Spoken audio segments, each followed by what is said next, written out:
Morning, we'll start with public. Allegiance to the flag of the United States of America, to the republic for which stands one nation, under God, indivisible, with liberty and justice for all. Father, we come today asking you to watch over this meeting of our commissioners. Please help us to make good decisions that would be according to your will, and watch over all our employees as they go about their duties throughout the week. In Jesus' name, amen.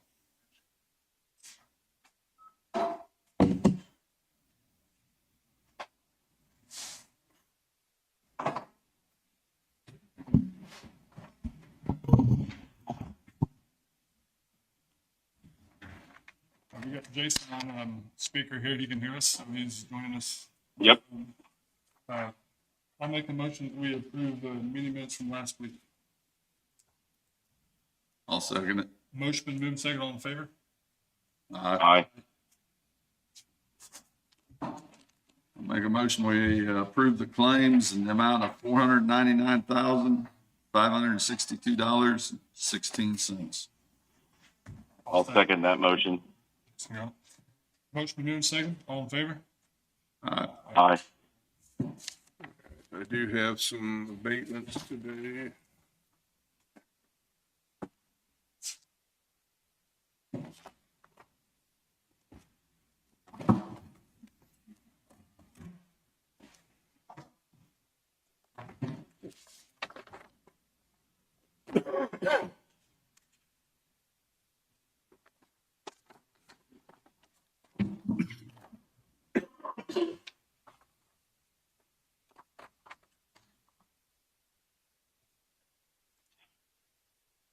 I'll make a motion that we approve add and abate number 2022 915, 2022 916, and 2022 917 for a total tax change of $60.52.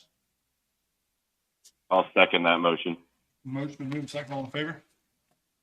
Aye. I got 2 or 3 more things here to get started. Janet asked me, she's by herself in the office today, to let you know that she's hired Catherine Hauptman for the open position in her office at a rate of 16.5964 per hour, which is range 8, step A. What was her name? Catherine Hauptman.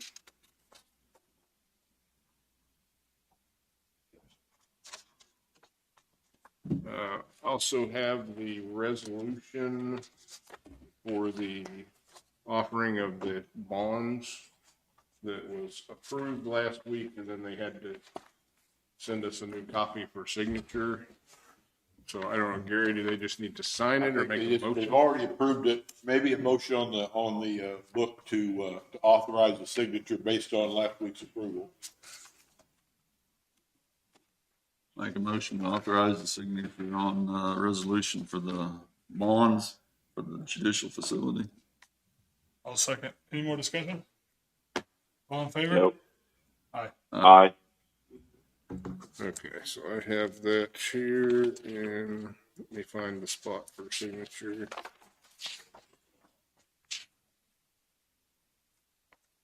And I've got 2 copies so that I can keep an original and send one in to our bond people.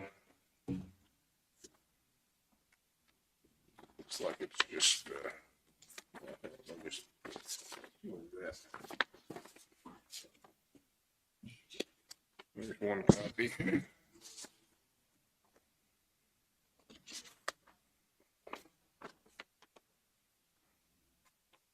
I think that's the only spot for commissioners to sign. There's several pages I've got to sign in it, but I can take care of that after the meeting.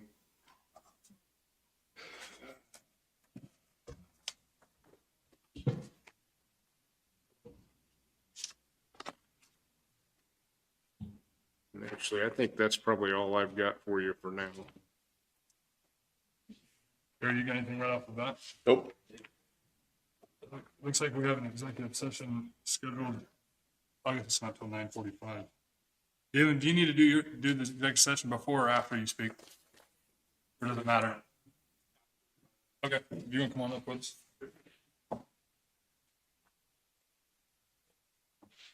Good morning, Galen Anderson with American Medical Response. Our numbers for the past 7 days for our trending, we've been at 15 transports, so it's been relatively busy.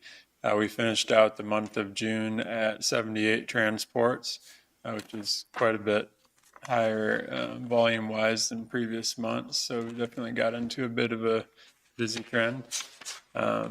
And still working on recruiting for one paramedic opening and then for 2 EMT openings. So we have those jobs posted and are actively recruiting for those. And I think that's all I have. Thank you. Yeah.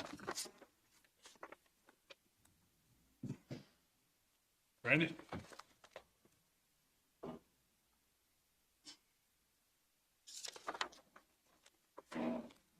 Good morning, Commissioners. Randy Hagwald, Linn County Rural Fire Emergency Management. This week's call totals, we had 10 incidents over the last 7 days. Brings our yearly total up to 229. Other than that, I have nothing for today. Unless you guys have anything. I don't have anything. Do you have any openings in any of your barns that you're looking for? We're only about 50% staffed right now at all stations. So we've been trying to catch community events and recruiting and stuff like that. It's hard. We can't get volunteers, so. And they show up out at the church or? We handed out a couple of applications, haven't received them back. You can fill applications out online through the county website too. We don't get very many volunteers. But yeah, we're about 50% at most stations. I don't have anything else. All right, thank you. Kevin?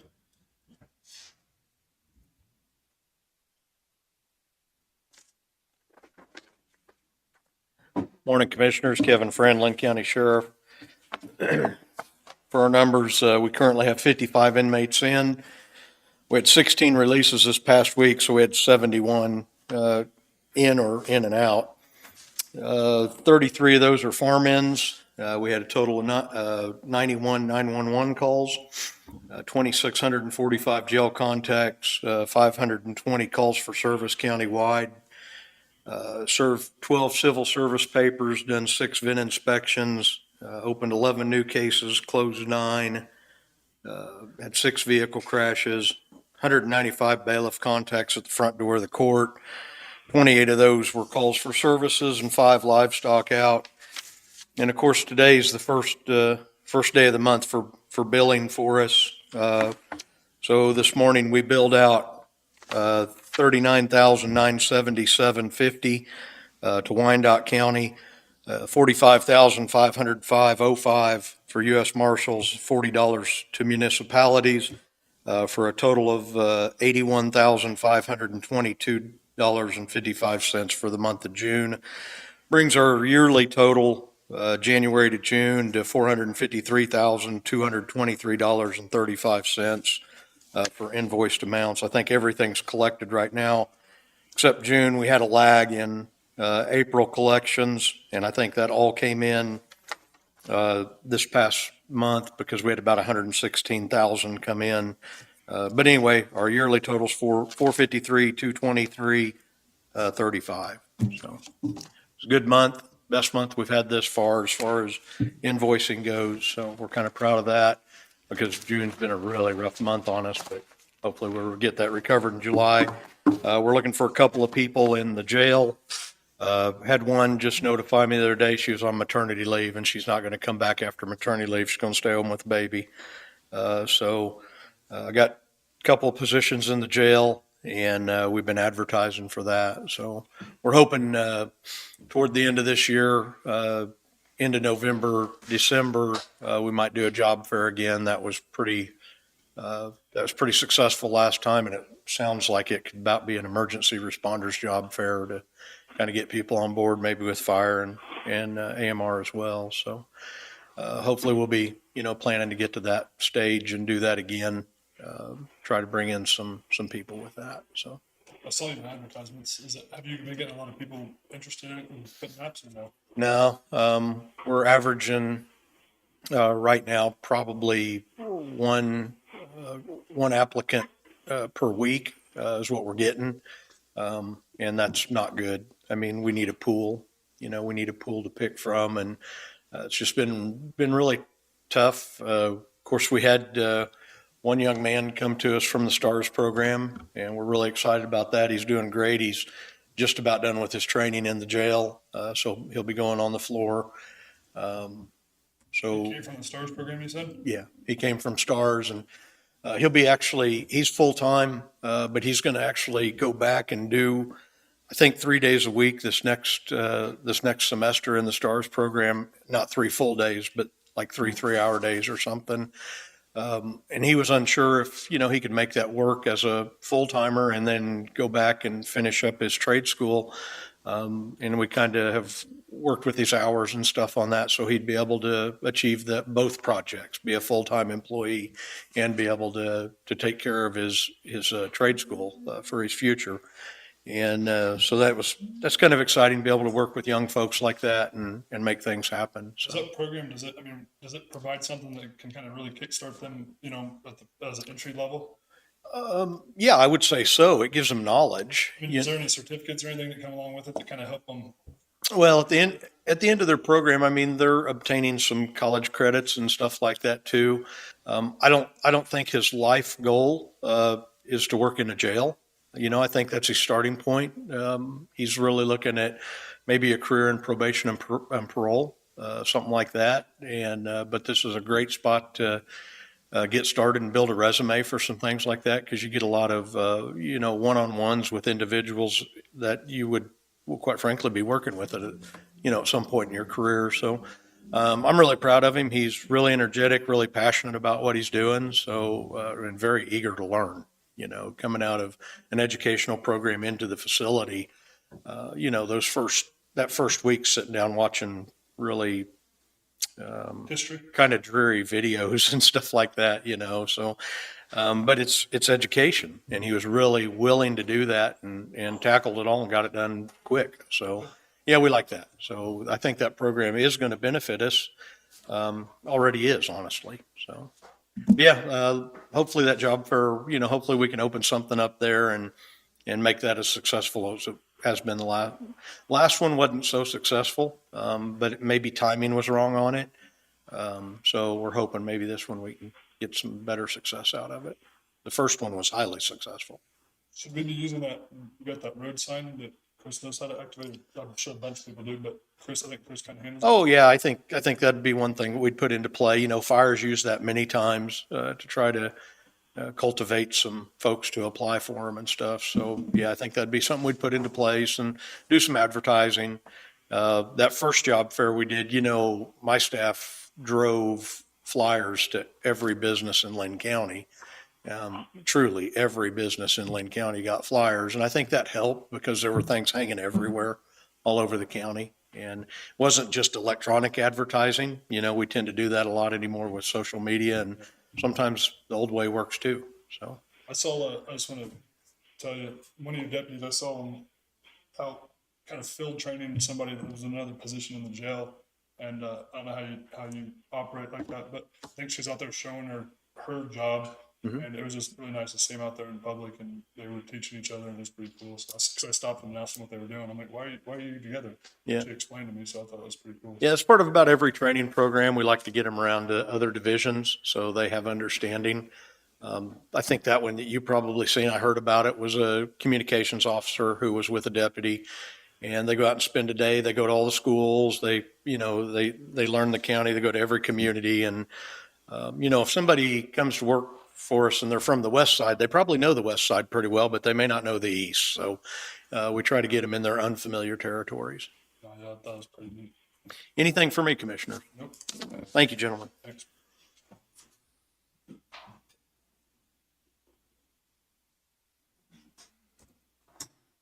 That was fast. Sean, do you want to speak on anything before we get your budget coming up here later on in the day? Do you want to talk about any other items right off the bat?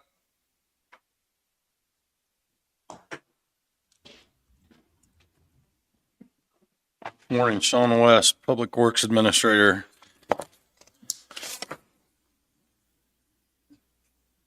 I sent an email out to Blue Sky to check on some mitigation issues with the building. I should have answers back this week or hopefully next. Dust control, our target date's been moved again. It's a trucking issue. We're being told they've got new trucks being upfitted. I now have been told we're a priority for July 7 and July 10, which is a Friday and a Monday. And I've been contacted for next season by another provider just over in Missouri that has a new product that I'm going to start looking at that could possibly be a substitution for what we're using now. I had a member from one of the lakes call me and ask me, and I couldn't remember if we'd already stopped allowing or taken applications for the to put it on their road in front of their house or whatever. Lakes, we do not do lake That's what I was communities. wondering. I had no clue if what we. And I cannot answer as to whether it's the mobility of the large truck or it's the actual water issue that we would have. We can't, don't do it there at all. It is not an opportunity in lake communities at this time. Because of the private roads. Those are private roads too. I mean, we wouldn't do somebody's driveway, and so we wouldn't do a private road. Okay. Yeah, I wasn't for sure on that. Good thing Mike just showed up. The next thing I have for you was the track hoe. We've got some estimates on it for repair.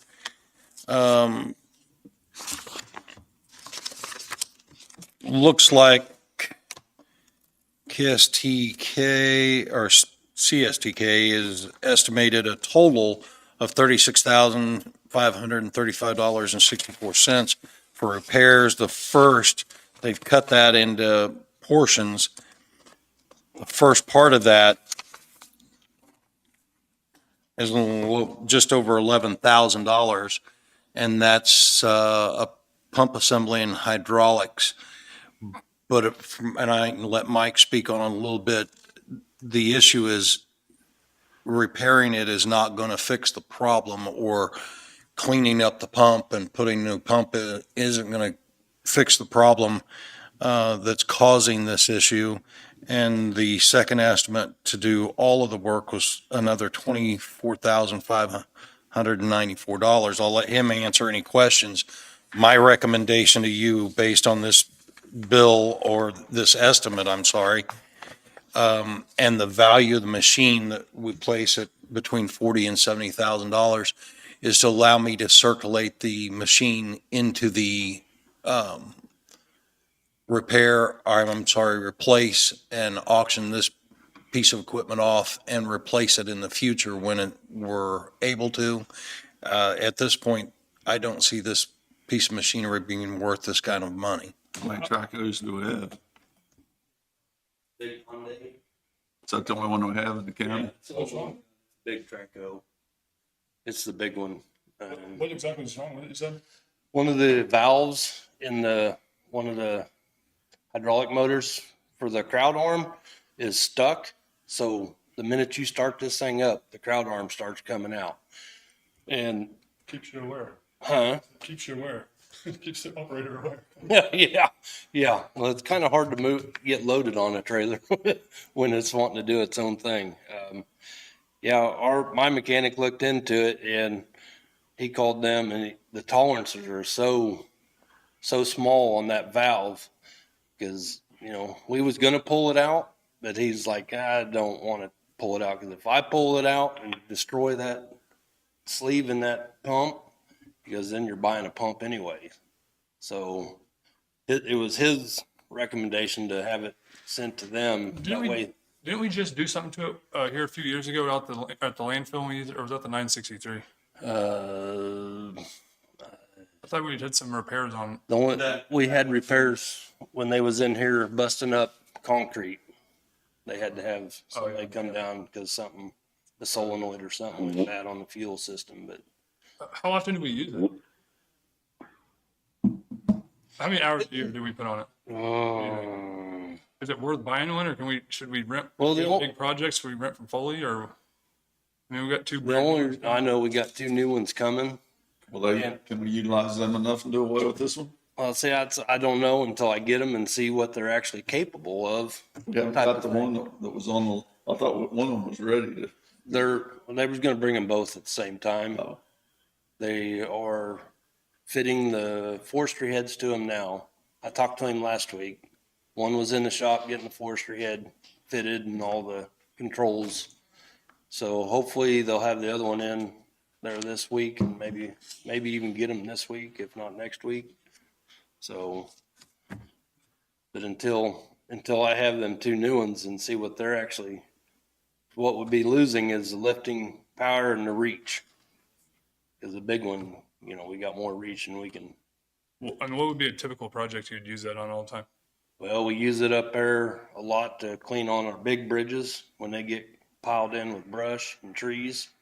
Because we get, there are big trees that come in and block up them. And that's really the only machine you can use to get that big stuff out. Because you got the reach, so you don't have to get down.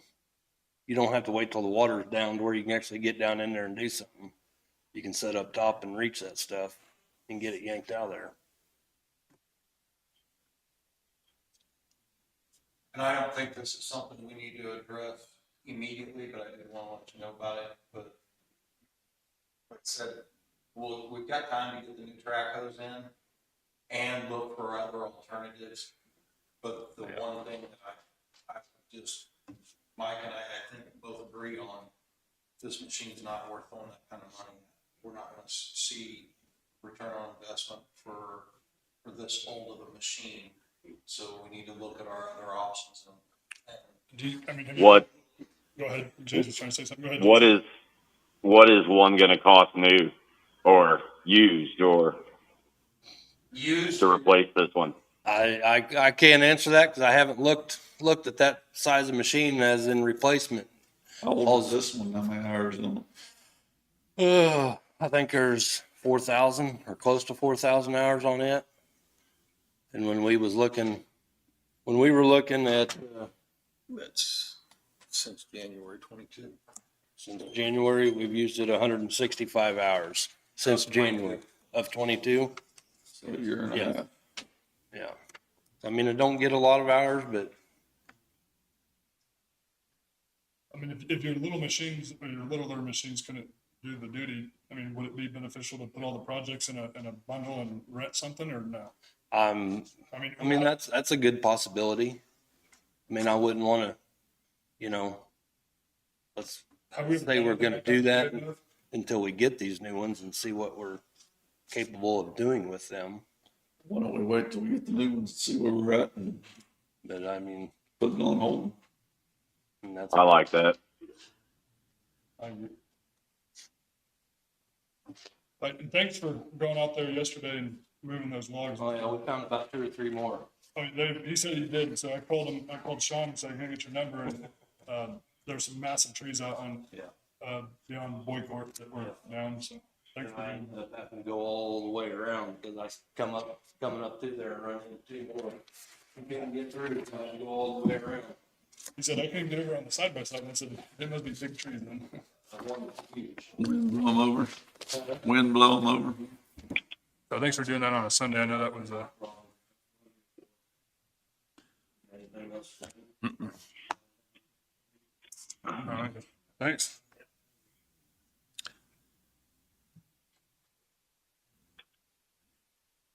Next, on the landfill, I sent you some information on the citywide and the tires that got dumped on us, along with the compactor agreements. I just asked that, you let Gary and I work together and try to come up with, a new agreement to bring to you for the compactors and maybe some alterations on the citywide policies so that we can avoid those in the future. And it would be something, I'm sure, at a later date. We've got some time. All the spring citywides are done. We've got time to work on the project and bring it back to it. One business, or do you think that was just all those That was, the majority of all of that came from one location or one group of individuals. I can't say whether it was a business or a group of individuals, but I would find it very difficult to believe that somebody can dump 3 roll-offs anywhere inside of city limits and somebody not see something.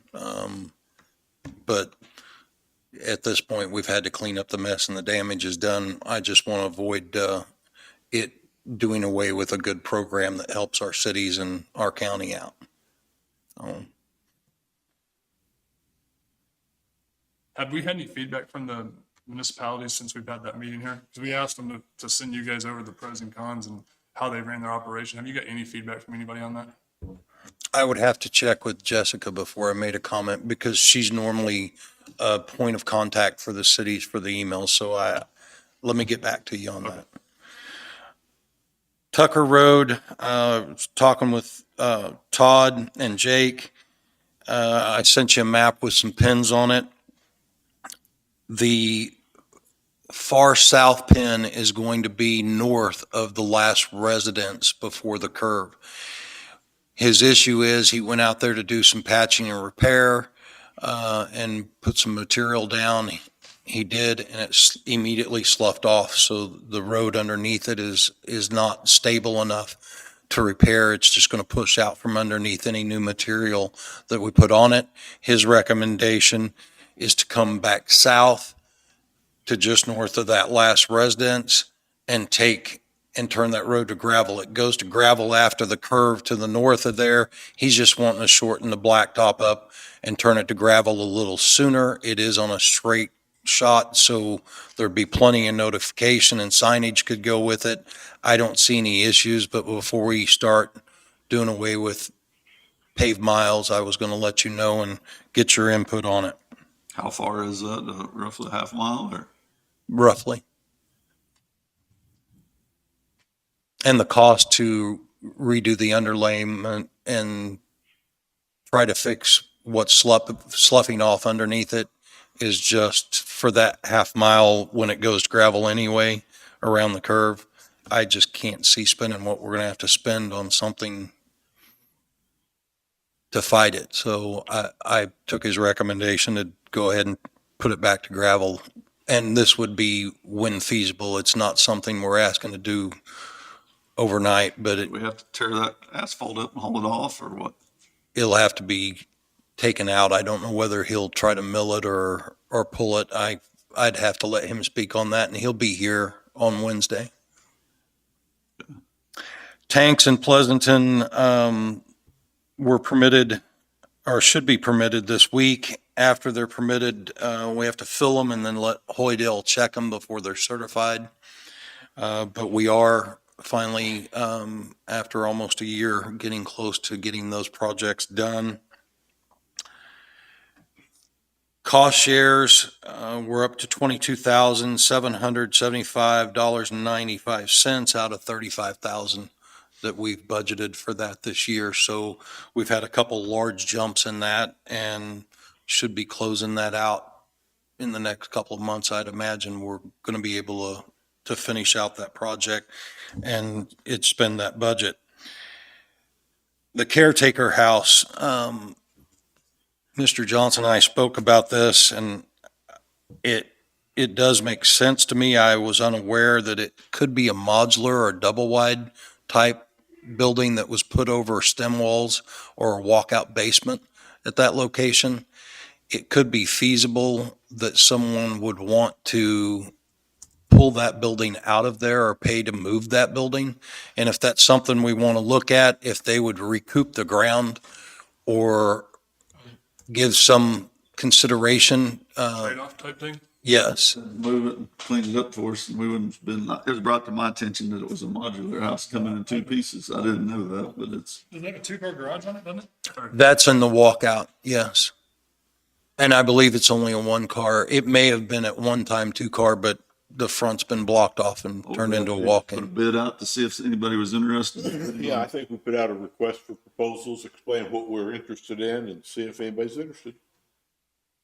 If that's something you're interested, we'll get to work on it and get that done. And if we get something, it's going to be a couple months before we get to that project anyway. We've got plenty of time to find out if someone wants to do the work for the house to How get do it you out of feel, our way. Jason? I like that idea. Anything we can do to liquidate that asset and get it gone is good with me. All right. Maintenance, the flooring for the courthouse that we were unable to source and that was damaged or cut to fit the railing or the cuff seat, and we couldn't find the spare flooring. After our last meeting, I was called by our former maintenance supervisor, Rick Castle, and he told me where to find that. It was up in the ceiling of that building. We've got carpet squares and flooring enough to repair those items when we get to them. I found the flooring that kind of matches too. That's why I called you. And the lady's like, That- ceiling. Yeah, they were up above the vault area and over a maintenance area. We just didn't know what ceiling tiles or know to look in the ceiling tiles to find it. So other than that, Darren and Jessica are out for this week. And other than budgets, I have nothing else for you at this time. And I do have the schedule that you should have been given for the interviews that changed. Yeah. So, you have anything for me? I don't have anything. Thanks, Sean. It looks like.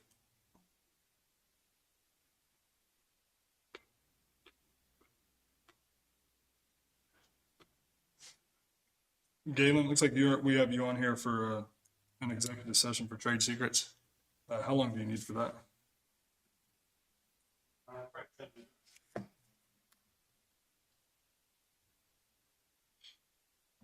I'll make a motion that we get an executive session with Galen and with AMR for trade secrets for 10 minutes.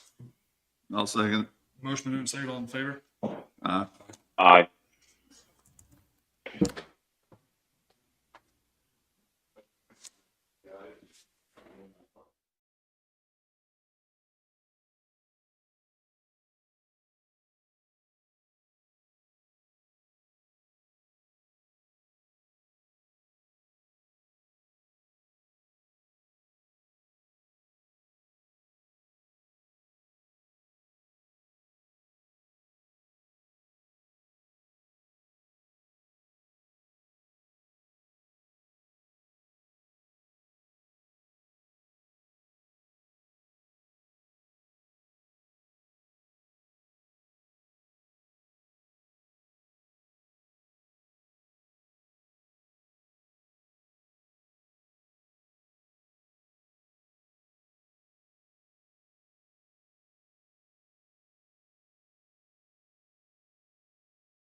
I'll make a motion that we extend executive session for 10 more minutes with AMR.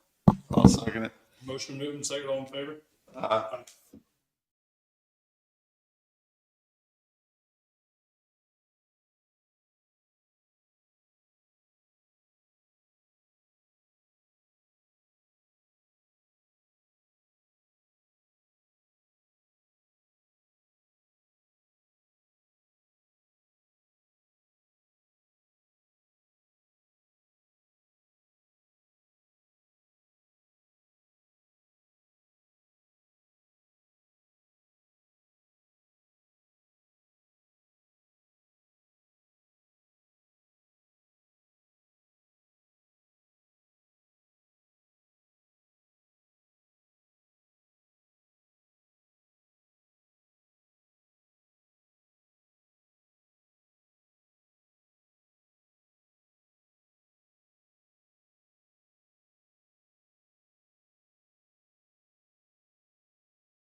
So we had no action from executive session.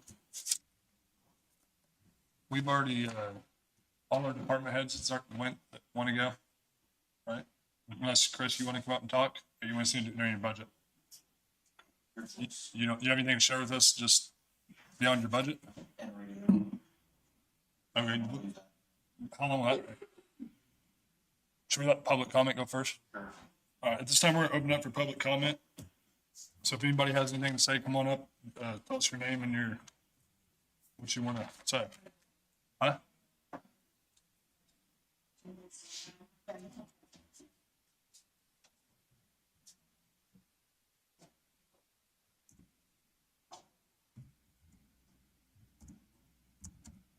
Good morning, Allie Hamilton, Emily Face.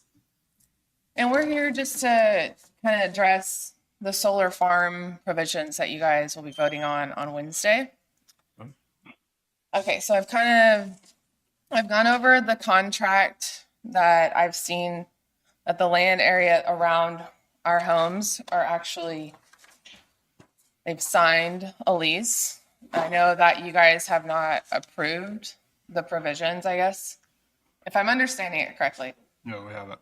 Okay, so, but we have gone over what you guys are signing on, and I just have a few, I guess she would too. We're Yeah. kind of coming in together. We just have a few questions. We're gonna live. We live right there. With what they've already signed, we're in the middle. So like, I would personally, where my house is at, be basically in a prison. With who, what signed? Okay, so the company is called EDF Solutions, and I know that they have not come in as far as what you, I mean, with any solar companies that come out and want to try to buy land or rent they're not, land or yeah, lease, leasing. we don't have nothing to do with that, right? I mean, they're out there doing their own thing. That has nothing to do with us. Leasing it is not anything that we have anything to say about. It's actually using it for that we have some control over. And because you have a little bit of control right now, we're just trying to address like what we would like to be seen in your articles that were not addressed that we have concerns about. Because we know that where this lease contract is coming, it's going to surround my house completely. So some of the things that you guys did not have listed in Article 14, and then you also went back and asked for them to cite their findings. I've read through all of that. 14.409 is an example. So anyway, I don't know if you guys want me to just read off the things that I'm concerned about. The setbacks, you guys have not listed anything but 25 feet as a setback off of like my property line on where the actual solar panel can be installed. You haven't conducted any noise LFN research. You haven't done any noise research. The long-term frequency through vibration, you haven't done any research on that as far as the setbacks go, because I'm just seeing 25 feet and 50 feet and possibly 100 in your contract, or whatever you call that. Is that a regulation? Based on the acreage. Yes, based on that acreage. You haven't taken into consideration completely enclosing a private property or homestead that's actually already there and people are living in. The glare, so depending on where the company, since I don't own the land around me, they will set the panels to get the most sunlight. So where I live, I look down. You kind of know where I'm at because you worked on my house. So like if I'm sitting on my couch and I have 160 acres in front of me and those panels are like this, basically it will reflect back up into my house. And over long periods of times, they burn your eyes, just like looking at, like if you're welding, for example. You haven't taken into consideration the close proximity that the electronics in your household, such as computer, TV, phones, will actually not work based on the decibels or the frequency. And again, I'm not an engineer. Where are you getting your information, and what are you citing this information based on? Well, I guess my question kind of would come back to you guys too. Where did you guys didn't look at any of this information. So for me, as a homeowner and my children and my family living there, I feel like you guys should have done this for us. How many But meetings- every state, How many of the planning and zoning meetings did you attend when they were working on these? I was a part of the advisory committee, but I have no idea about planning and zoning Okay. or if I was So you allowed to don't go know to what those. they discussed then. Well, I have a pretty good idea because you have it typed out right here. You know what. I've read through this whole entire thing, and this is what you guys have finalized, and this is what you're voting on. So if it's something else other than this, I would like to see it. And I don't agree with this. You said that they didn't consider anything else. And I'm just saying you don't know what they considered because you weren't there. Oh, well, if they considered it, they didn't think that it was a priority because it is not listed. That's a different statement. Yeah, it's not listed. You didn't think it was important enough to put it in there. So I'm asking you to there put it in there. studies that have been done based No. on where it's going to be with the homes that are in the area? These are questions that have been explored by the Planning and Zoning Committee, not these guys. But they're voting on it. They approve it. So I want them to know that we have issues with the Yeah, articles. but just don't stand there and say, they didn't do this, that wasn't their. They did not put it in, okay. That was the Planning and Zoning Committee. So the Planning and Zoning Committee, they did not put it in the regulations that they're voting on. So they did not think that it was, I guess, of greater importance that we might think that it is. So who is enforcing the codes? Would that be Darren for the 4,000 to 8,000 acres? As far as the lease company, they didn't even know what thistle was. So as far as your regulations go, you're asking them to plant prairie grass and this and that and keep up on 8,000 acres or up to 8,000 on native grasses. So how will you implement that to the landowner or the company or the lease company? Is there a county budget to monitor these lands? Where does the electricity go? Does anyone know where this electricity is going? Because according to EDF Solutions, this will go back. This is a France company that's owned by China. The application information, who approves the applicants, is that on the board? Or would that be the It's a commissioners? CUP, right? I mean, it's gotta go through a conditional use permit and we gotta approve it or Darren has to and. Any application to install one of these fields would have to get a CUP. That's really what you do. You get a conditional use permit and there's a process outlined for getting that.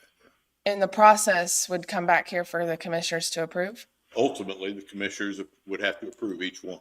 Okay, so it doesn't line up with the comprehensive plan. The comp survey was also confusing when you take solar farm versus just solar panels in general, like solar panels on a house. A solar farm is absolutely different. So the comprehensive plan survey for the county, I felt like that was confusing and doesn't line up with what we really wanted with the comp plan. You haven't taken into consideration the migratory waterfowl, the fence along the adjacent corridor, which was specifically asked for the comprehensive plan for it not to go there.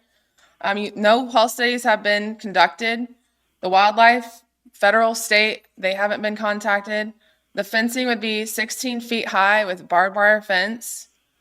Substation distance regulations, you have panels in there, but I've never seen anything about substations or inverter stations. Yeah. Properties that would be, Who's dealt with this the most is Darren Wilson. And I can't tell you what he has and hasn't done because I know that he's went to Bourbon County and he's talked to them and he's actually done a lot of studies on it. And I think it's unfair that you were standing up here and telling him that he hasn't done those findings. So I just said that I didn't know. The question I just is, said that. I'll give you one example for me. Looking in here, it talks about how the right solar panels are supposed to be installed, but if they can't get the stuff that doesn't have the corrosive material, that they can put the solar panels in there that have lead and cadmium and just put notifications up. Well, I have lead poisoning and it took me 5 years of my life to get rid of it. So I'm going to be looking at this big field to the east of my house and to the north of my house surrounding my property, and I don't know what the health issues are. So that's, I didn't know anything about this. And they explained that once, if something goes through on Wednesday, I would get a notification. But I'm playing catch up because I don't know anything about any of this. it's been very public. We hired a lawyer to regulate those regulations anyway. And it's been going on for a year?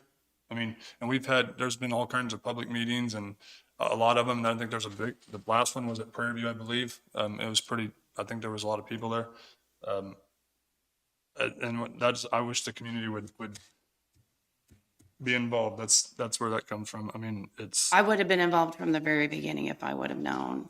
So that's on me, but Yeah, I mean, I'm all over Facebook. I try to watch most of your meetings, to be honest with you. I don't know where, was it posted in the Planning and newspaper? zoning meetings is open to the public, I think, Sorry? all the planning and zoning meetings have been open to the All public. planning and zoning Talking meetings are about open. this. There have been notices of the public hearings. And I In the newspaper, I'm strictly assuming. ask Darren too, every single time he comes up to talk, if he's having a meeting, he elaborates on it. So, Well, it's here, no there. I mean, we just honestly, can't we call every missed single it. person We in the weren't entire there. county and tell them about it. I mean, I assume that if it was going to affect me directly because it surrounds my property, I mean, within 20 feet of my property. but we haven't I mean, I know. there's no land that we've regulated saying it can be on or it can't be on. I mean, I don't know where that's coming from. I don't know who's guys telling you guys that. We haven't designated any land.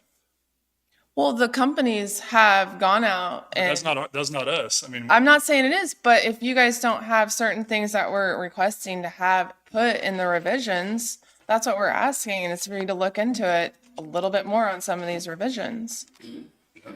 So, okay, so, and I don't mean to play idiot, but this is going in and it's a massive 4,000 acre thing, and it's, the people that have been approached to give their land up don't even live down here. It's just their land that they own down here. Are you saying there's no regulation by the county because it's an independent company and they take care of it?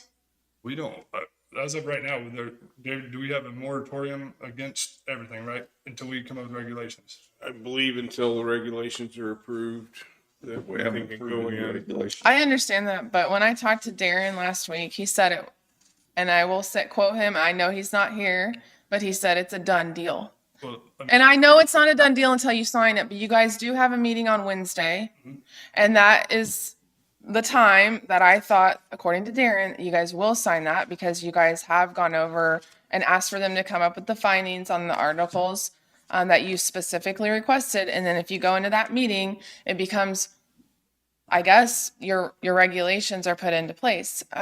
Versus right now, this is a political thing, according to our attorney. they're presented us to us, doesn't mean we have to approve them if Jim or I, we don't agree with it, we need to be a motion that they don't have to. I understand that, but from the beginning, I guess you guys have zero limitations on where the panels can go.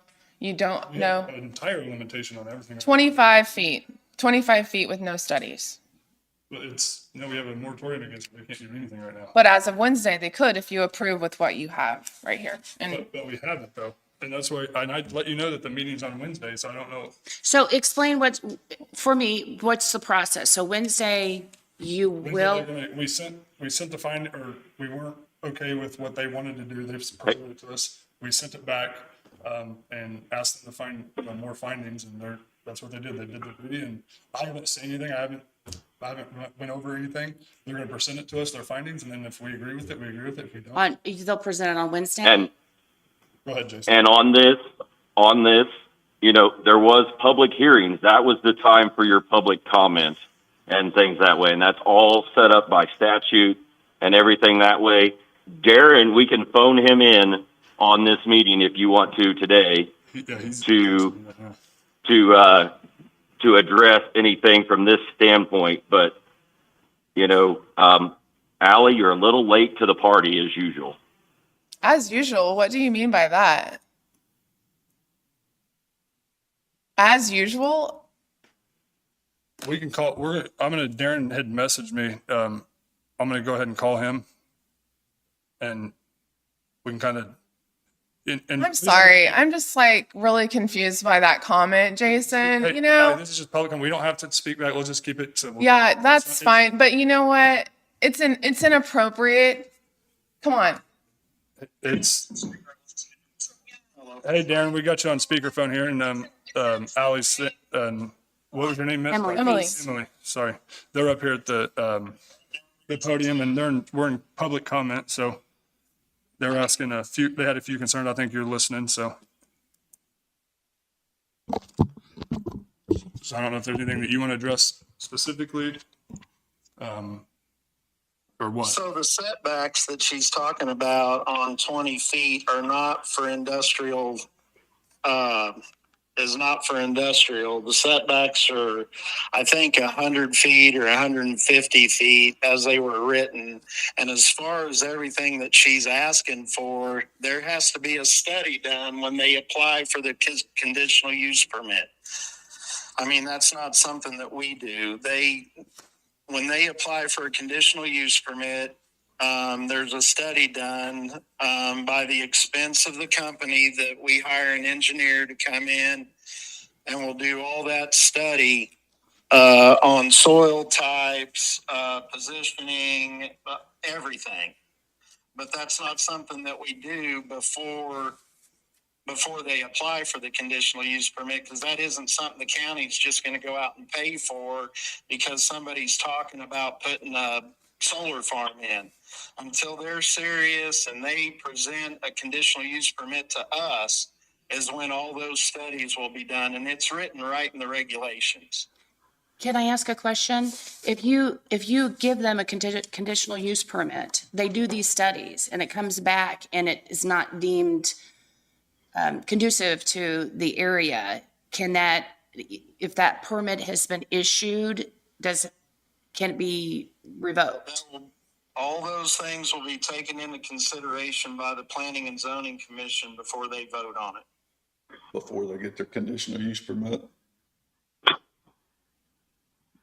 And then they present it to us, and then we have to give the final approval. Correct. So there's a process in it. It's not just. So I don't know.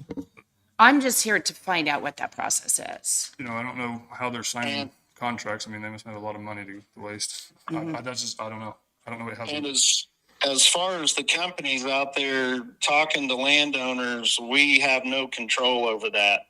We haven't even been presented with an application for a conditional use permit yet.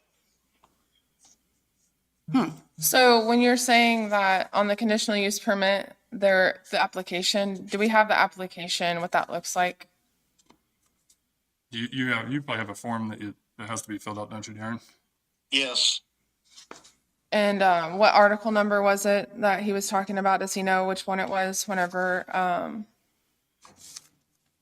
he was saying. I think the setback. Yes. So in those regulations, there is a Article 14, obviously, but then it probably, and I don't have them in front of me, but it should talk about referring to how to apply for a conditional use permit, and all that would be in another article. It's not on here then? It's there. Oh, okay. So how do we know if would we get a letter in the mail? Once the If conditional use the permit. conditional use permit was approved? If the conditional use permit's approved, it gets a letter in the mail, but don't you take in neighbors and stuff consideration before you even approve it? So when a conditional use permit's applied for, depending on the day, it's about a 35 to 40-day process. I have to send letters out to 1,000 feet of the property they're applying for to all the surrounding landowners to give notice that there's going to be a public hearing about that piece of property and what's going to happen on it. That's to let everybody know a date and a time so they can come to a public hearing. Okay. And we've technically had 2 public hearings, not about any properties, but about the zoning regulations themselves. And we actually had one last Tuesday night, and they've all been published. I go in front of the commissioners almost every week and announce all those meetings that we're having. And I've kept the commissioners up to date on when the public hearings for the zoning regulations were going to be, because I knew that we were coming close to an end of it being presented to them.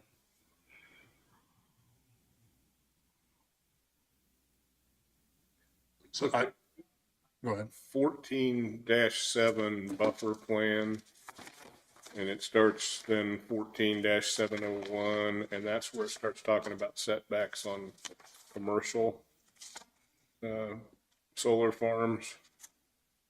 And I don't claim to be an expert on this, but what I'm reading here on part 2 of that says for SECS within a permitted area of 20 acres or more, there's a minimum 150-foot setback from property line, a minimum 500-foot setback from any residential dwelling that's not a resident of the landowner who leases the property.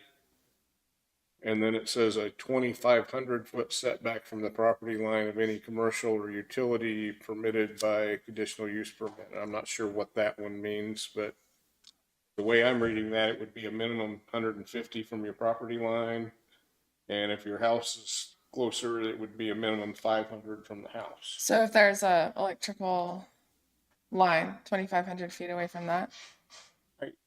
I'm not sure what they mean by some of that. I'm just. Well, I think that's some of the questions too. It's like, I mean, regardless if we had gone to the meetings and this is what you guys ended up going with, I still have concerns about it. Well, I think no matter. So I apologize that you guys are so upset that I didn't come to every meeting, but a lot of people didn't, right? A lot of these say no one came, no public comment was made, no public input received, no public input received. It's like, That's why. okay. It's sad. And that's why I'm here now. I messed up. I mean, I can take responsibility. I didn't come to all of the meetings, but at the end of the day, with where you guys are at right now, I have concerns and I'd like them addressed. That's just where I'm at on it. So, Allie, if you've got concerns, put them in writing and email them to me. I will. Thank you. Thank you. All right. I don't. Thank you, Darren, I know you're out of town, so thank you for taking the call. Oh, no, you're fine. All right, thank you.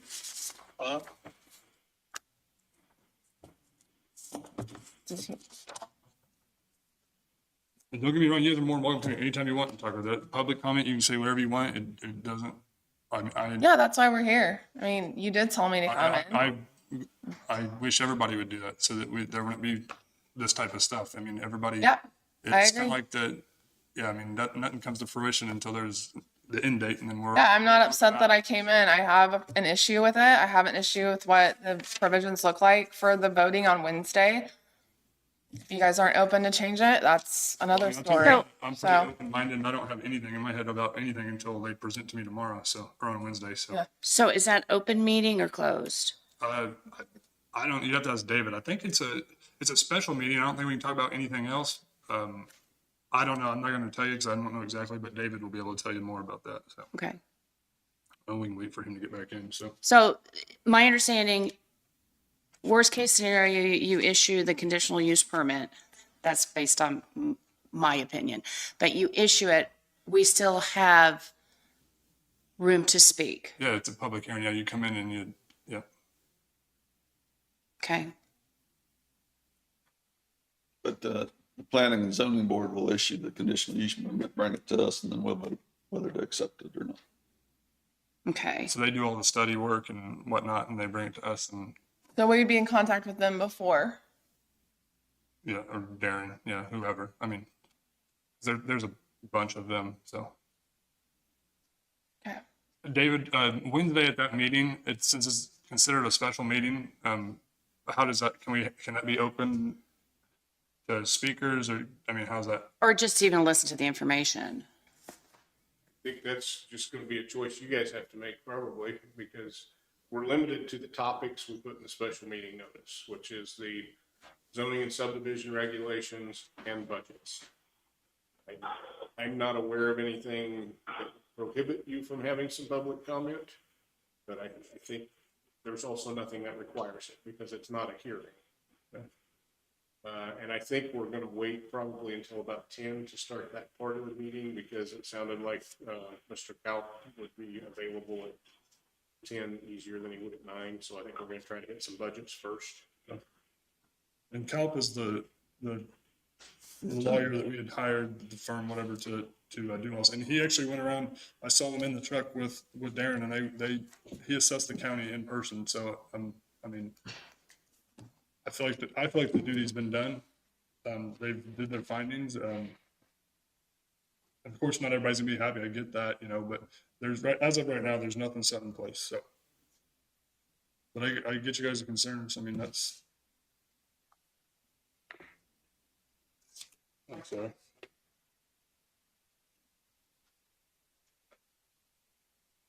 You guys, anything else? Well, I guess, are you making a decision later on Wednesday. Wednesday? We'll talk about it on Wednesday.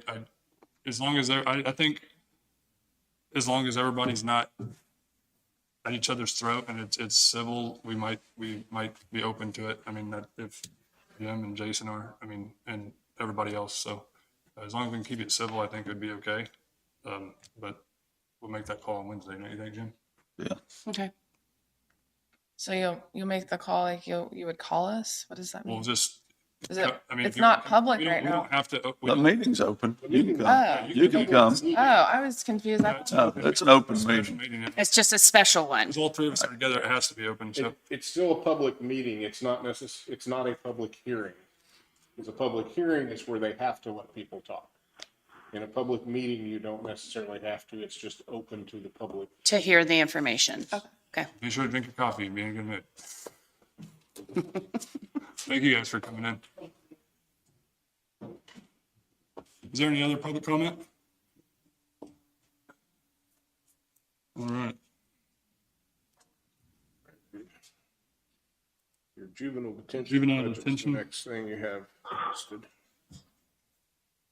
You guys will come up and state your name and your operation and what you have going on.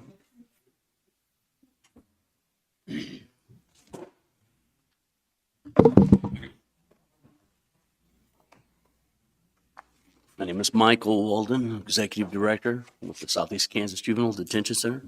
Brought with me today, Zach Backman, Assistant Director, and Tammy Graham, our Business Manager. And I want to say first and foremost, you guys have been excellent to deal with. I've been emailing back. I'm Danny. So thank you guys. You guys are really responsive and I appreciate that. So Absolutely. So appreciate having the opportunity to come speak with you guys here in your commission today. Had the opportunity a friend of mine has a lake house up here.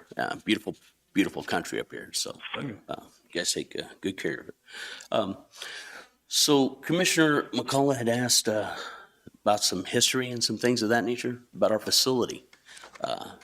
So for me to do that, I've got to go back quite a ways. I would like, I don't know about everybody else, but I'd like to just kind of explain to us why we, if it's by statute, just kind of explain Sure. the reason. So. Yeah, absolutely. So in the late 80s, early 90s, the state of Kansas recognized the need for juvenile detention centers in the state of Kansas. And this was to eliminate the possibility of a juvenile being placed in an adult facility out of sight and out of sound. You can't house kids with, and I'm sure the sheriff could tell you, can't house kids in adult facilities. So the state of Kansas began requiring counties to create detention centers or facilities. This could be done by individual counties, but most cost-effective way at the time was for smaller counties to come together to create regional centers. So what I have is the back 80s, early 90s, DCF was known as SRS at the time, and they had an advisory commission on juvenile offender programs, and they were the ones that commissioned, that advisory commission formed the Crawford County Detention Center. And I say Crawford County because that's just where it was housed, and it gave the approval for the other counties to join and create the regional facility. So some of the smaller counties were kind of pushed in to this region. It wasn't really a choice at the time. It was something they were forced to do by the state. And at the beginning, or originally, our funding was per diem. However, that didn't cover the daily operations of the facility. What happened is counties were having a hard time budgeting. You might get a $30,000 bill from detention this month and then a $5,000 bill the next month. And it was blowing budgets and causing a lot of problems. So in 2006, and I believe The minutes are there for y'all to look at, January 24th. The Board of Directors moved away from the per diem and began using the last 10-year average of bed days for each county to figure out the county's responsibility. What happened was counties got smart and started moving kids to different places, foster care, group homes, and things of that nature, so they were able to skew their numbers. And our county commissioners, because each member of our board is a county commissioner or representative of the commission from their representative counties, they wanted to hold each county accountable because the building, in a sense, is just as much Linn County as it is Bourbon County or Chautauqua County or Montgomery County. And so they began working on a formula. And I think it was in 2008, the Board of Directors went to a funding formula. And that initial funding formula was 25% of the budget by the taxation and population evaluation, and then 75% was bed day usage, like how many kids they had per month, per year, so on and so forth. Again, they were having trouble with taking care of facility insurance, making sure that our public insurance and things of that nature was being taken care of. And in 2010, they changed that funding formula to what we have now, which is 50% of the budget's based on assessed valuation and taxation population of the county, and 50% of the budget based on the 4-year bed day average. And again, that's what we use today. So in your packets, I had Miss Tammy get these minutes of where that was discussed. And then there's a copy of the funding formula, kind of what that looks like. So over the years, we have seen a lot of changes in the dynamics of juvenile justice and juvenile justice code.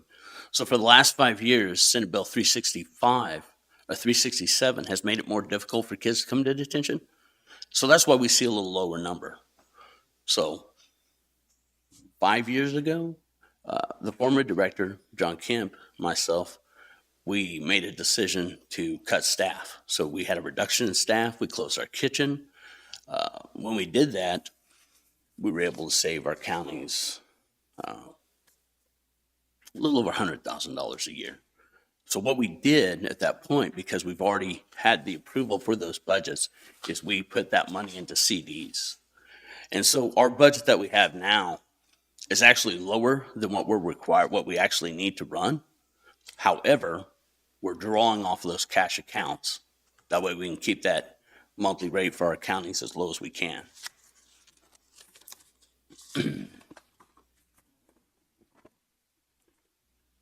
At our facility, we've had the 11 original counties that created that in the local agreement: Allen, Bourbon, Chautauqua, Cherokee, Crawford, Labette, Linn, Montgomery, Neosho, Wilson, Woodson. I try to tell every county commissioner, this building is yours as much as it is anybody else's. If you have 3 kids, 4 kids, it doesn't matter. It's your building. That's what that's what we do. Kind of explain it like the fire department. Heaven forbid that you need the fire department, but thank goodness it's there when you have it.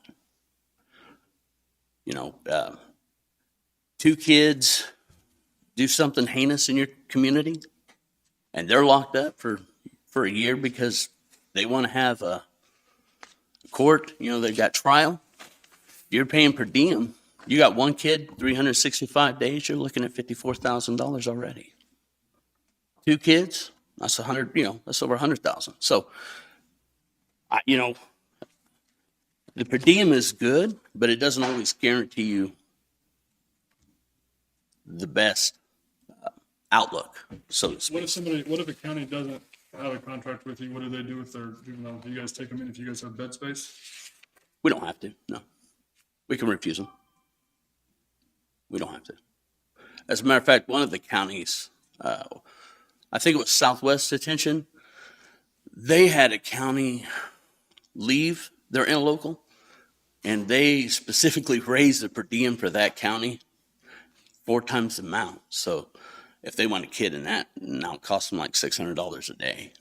So. There was one time we paid a lot more than that. Oh yeah, Based yeah. on the numbers, but- Sure. So, Absolutely.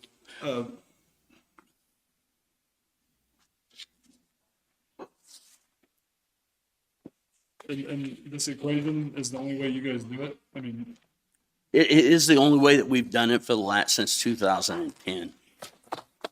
And the county commissioner, or the board of directors, you know, it's a majority vote. It's open for discussion. I know in October, we'll be gearing up, talking about the next year and things of that nature.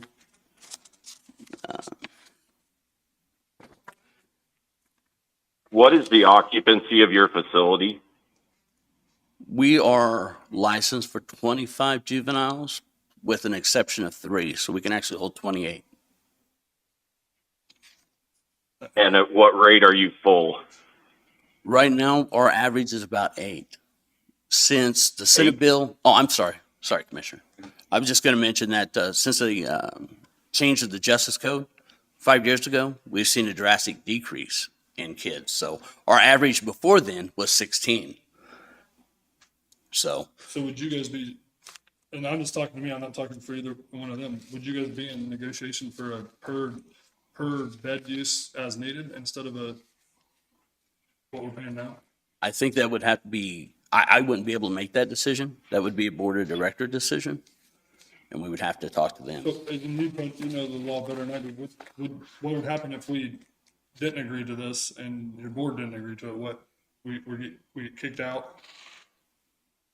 Well, I think we have to have something in hand by July 1st. If you want to terminate the agreement with the counties, if you want to terminate your bargaining on January 1 of next year, they had to have notice for July of this year. So the earliest that can happen is January 1 of 2025, which would be budget going to get an next. And of course, you know, if that's something that you guys chose to do, you know, obviously that's your right to do so. You know, we would just ask that we, you know, get notice as soon as we can. Please understand that you go to Wyandotte County, they don't have to guarantee you a bed. Plus, they're short-staffed. Right now, we're taking on 5 or 6 other counties that's not in our jurisdiction because those detention centers are also short-staffed. What do they have to pay per night? It's just a per diem, $150 a day per diem. At this point, we're talking about raising it. I know Johnson County went up to $300 a day, I believe, per diem. I believe either Southwest or Reno went up to $200 a day. And my stats were based on somebody that helped do it, and so I'd stole them from them actually. And based on some of those numbers, we were paying $1,900 a day, and only using in a 365-day calendar year, and only using them twice. Right. So No, you're absolutely right. And that was a guaranteed placement for 1 or 2, 3 kids, 4 kids. You know, you don't have to worry about where those kids are going to go. You know, that's a guaranteed bed. You know, we're kids in Linn County, they're going to receive services. We've got school down there. They're going to get caught up, or we're going to try and help them get caught up. The kids in Linn County, they're going to be able to get mental health needs met down there. We have a facility. We have a general practicing physician that has a practice that comes into our facility 3 times a week. The kids in Linn County, they actually get to go and see a doctor. It's not just a nurse practitioner or somebody like that. It's an actual physician that they get to see.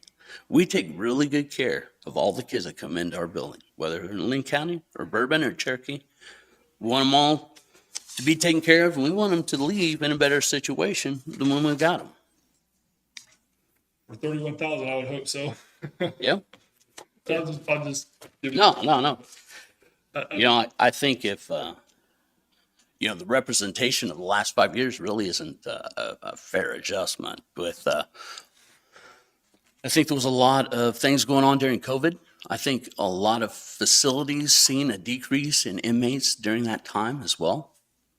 And then when you look at the Senate bill and the change in the juvenile justice code as well, there's a lot of kids in our communities right now that aren't being held accountable.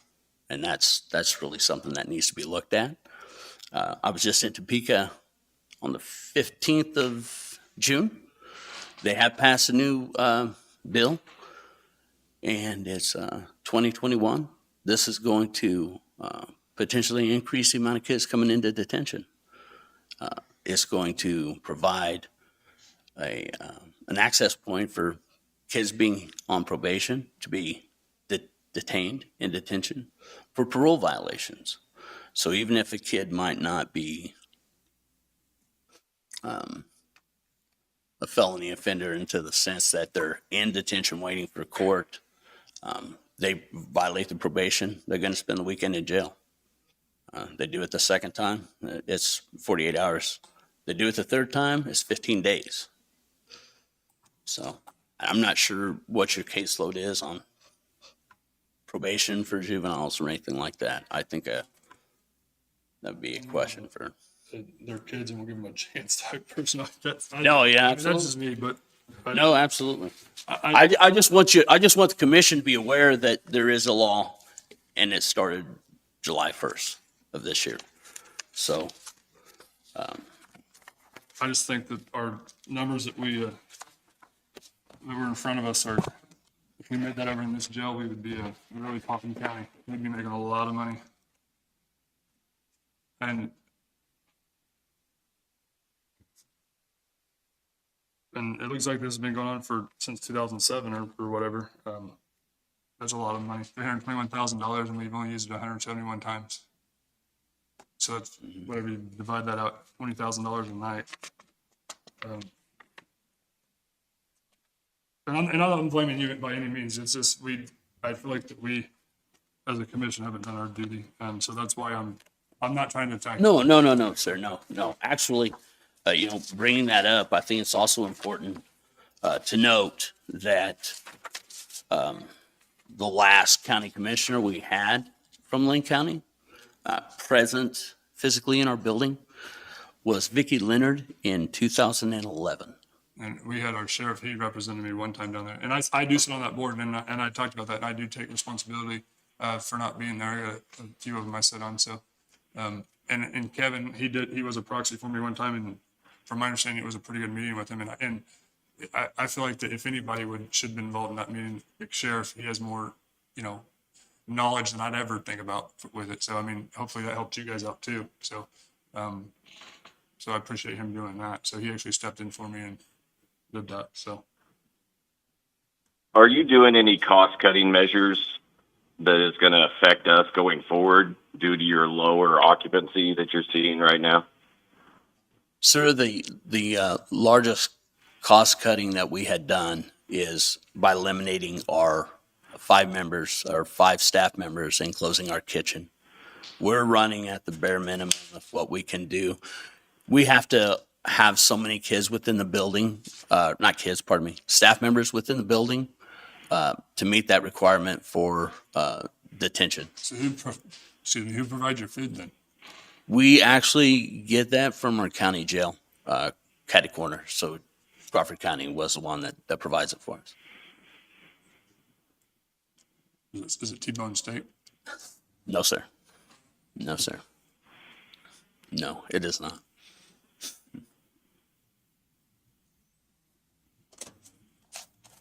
And I haven't looked at any of the other numbers. Based on other numbers, are other counties paying similar to what we're paying, or is it, we're just kind of behind? Okay, all of them are listed on that page. listed on there. I believe in the funding formula applications, should be a sheet like this if you're looking at what was estimated for 2023. Should look like that. And then for next year, 2024, has stapled to a sheet.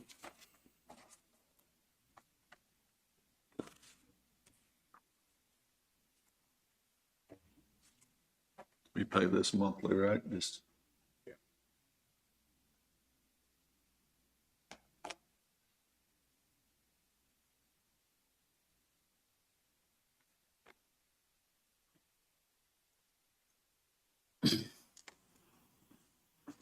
So based on our,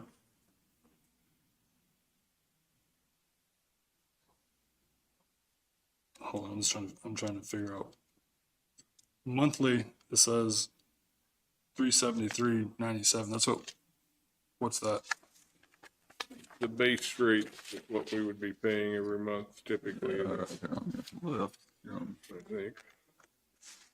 Yeah. Monthly base rate is what you'd look at. That's the new one there, and then that one, the previous one was what was old one, right? And Correct. that base number was within the last how many years? Is it okay? Can you explain one more time how you got? Yeah, sure. So what we're taking is a bed average for 4 years. And then the other portion would be the taxation, property valuation of your county. You're going from 48.67 a month to 52.41 for your new budget. Correct.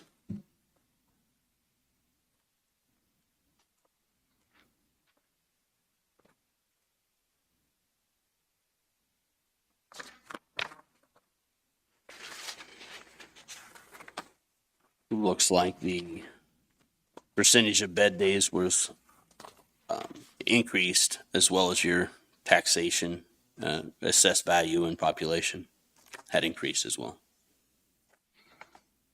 Or, pardon me, your bed days went down. Or both went down.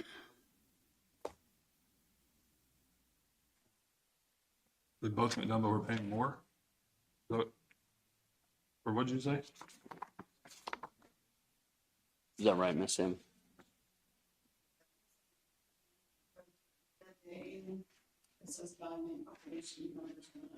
Oh, it went up. Okay. Pardon me.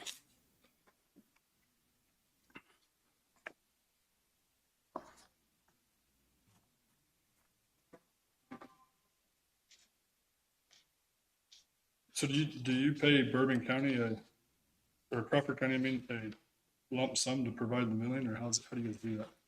I'm sorry, a lump sum. Do you guys provide, or for the county jail, do you? They bill us. They bill us depending on how many kids we have on that day. At the end of the month, they take a total. Do you know what the average mill is? Do you know? I think it's $10.50 for the day, the entire day. So that's 3 meals.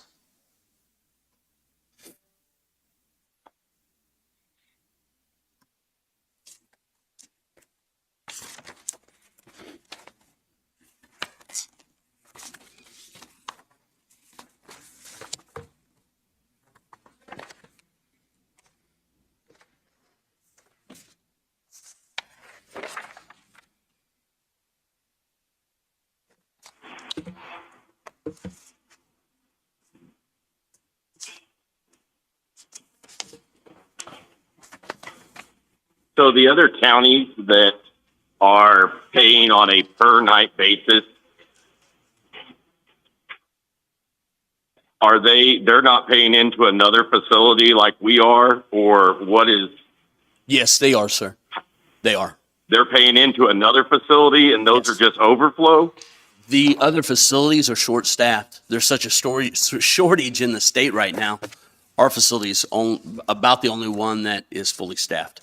But by Kansas state statute, do we have to have a contract in place with a juvenile detention center? No, not necessarily. Not anymore, I don't believe. What happens if you're full occupancy full, then we have to go look for somewhere else? I mean, then we just have to look to find someone, is what you're saying? If you are contracted with us, we're going to hold those kids. Those kids who aren't contracted with us will have to leave. So what if we go over our days that you have budgeted? You guys charge us more? No. Would we? It doesn't matter if you have 1 or 5 or 10 kids in there. You're not getting charged anymore. That is just going to go into that formula and be part of a 4-year average. We could move them across the United States with 31 grand. Yes, sir. I'm just- But I can guarantee you a bed. I can guarantee you a bed, sir, and the best care you can get, because we're going to take care of them. That's for sure.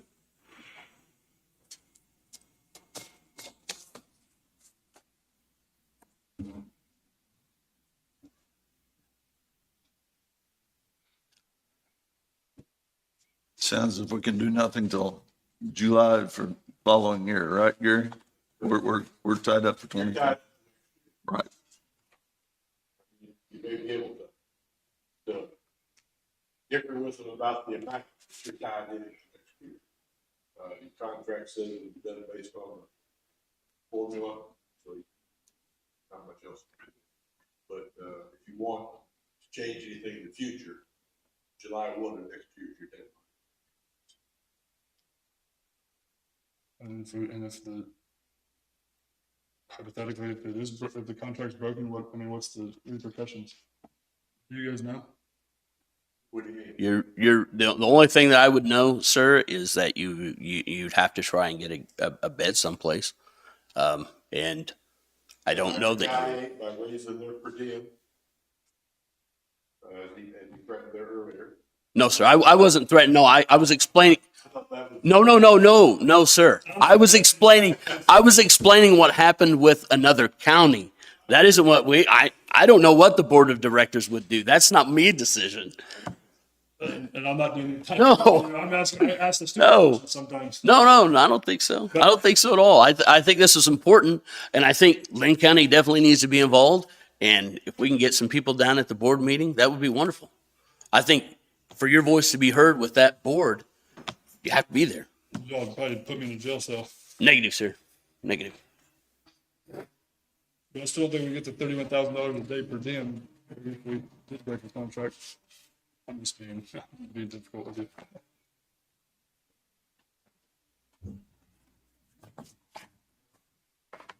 Apparently we lost Jason. Call dropped off.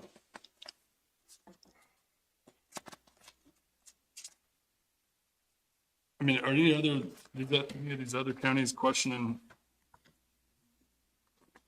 how it's running, or, I mean, how the equation is happening or anything like that? I have one county commissioner that wanted to know why some of the other counties aren't paying more. And I don't know that. Hopefully we'll talk about it. I don't, yeah, I think, Sorry, I'm back on.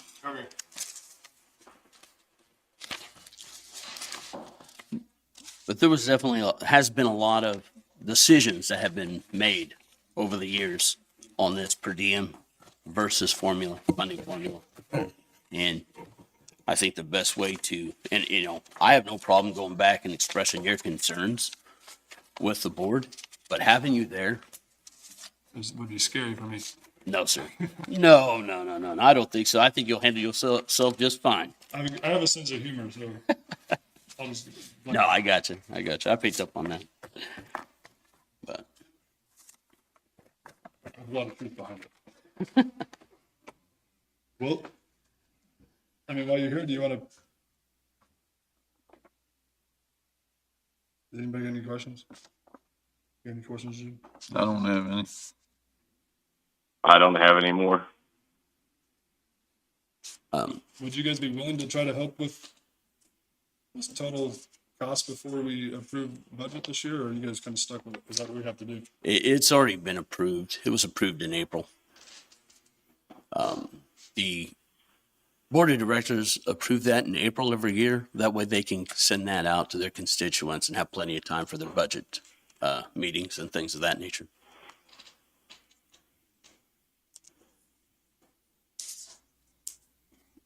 I think we need to start looking at our cost for next year and be prepared that we'll be moving on to another way of doing things going forward.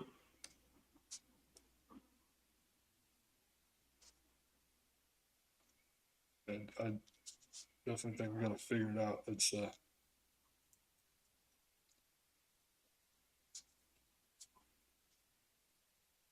I had talked to Wyandotte too. You're 100% correct. They are low on staffing and Yes. they're 100 and.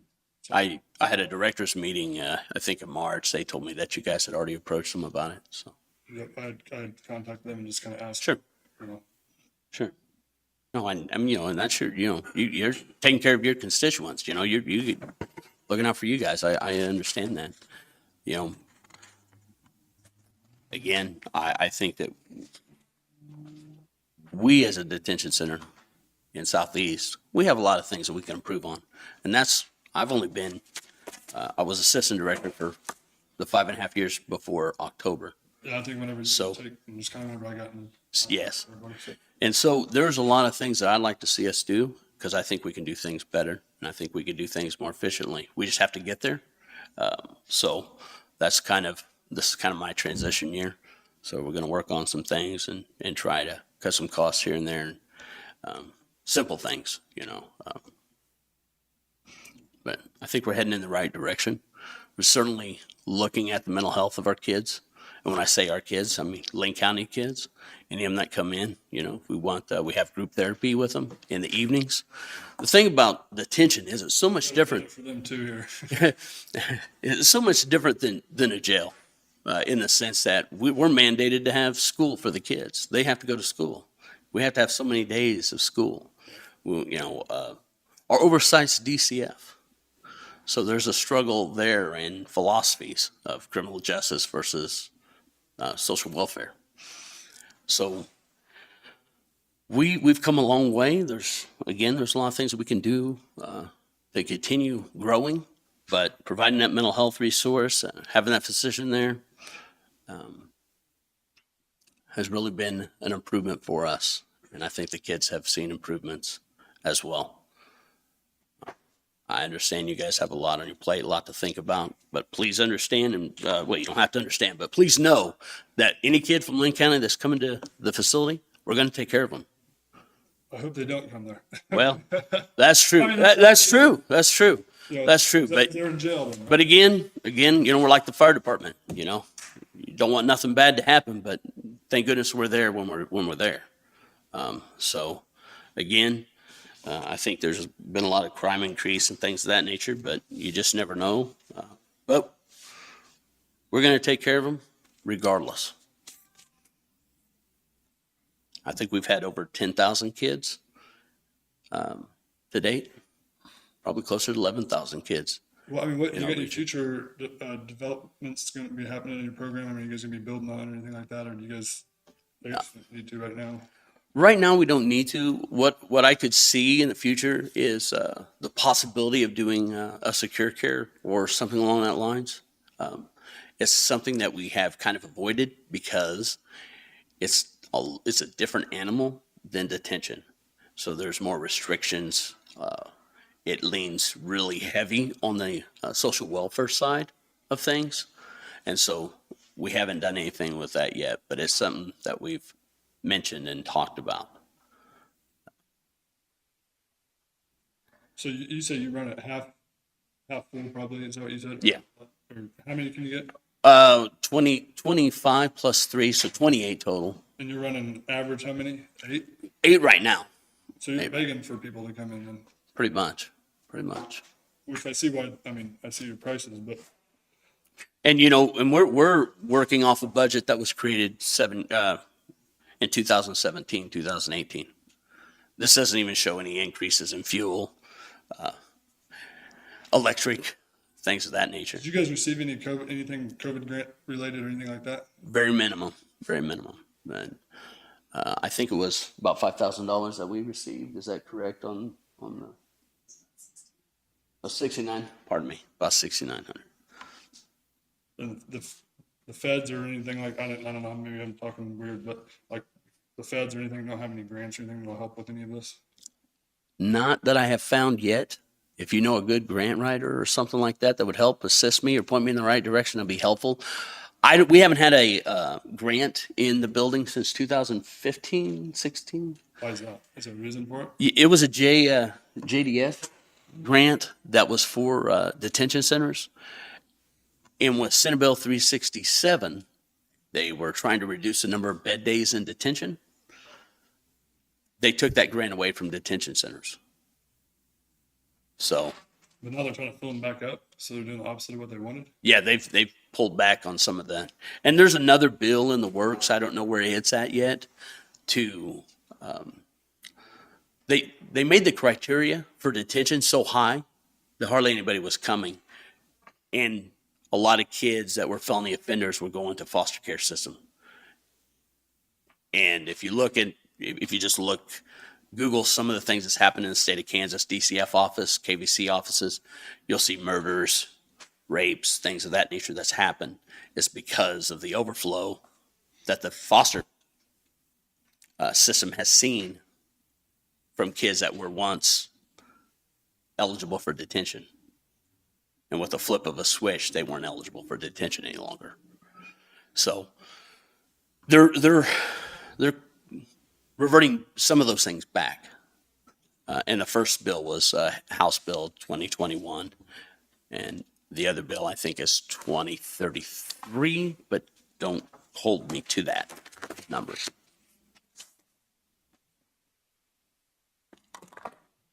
Well, I appreciate you guys coming up here. I know it was last minute and Absolutely. giving Absolutely. you a hard time. I mean, No, you're fine. No, and if you as a committee, commissioners, if you would like to come down and see the facility, come down. We'll get you in there. We'll answer anything else, and we'll open the books for you, whatever you need. Again, we're part of Linn County, and we're going to take care of those kids if they're there. So.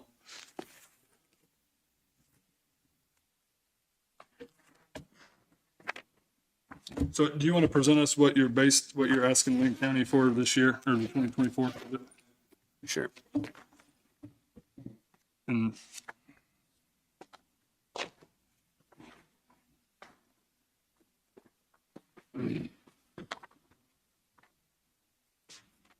I believe it'll be stapled right here. It's the Linn County. On this, it just talks about the funding for the detention centers, talked about when we had the meeting, what they decided, how they decided that for the assessed valuation population and the bed days. On that second page, this is the estimated detention fees. Linn County, of our overall budget, they are responsible for 6.26, so less than 10% of our overall budget.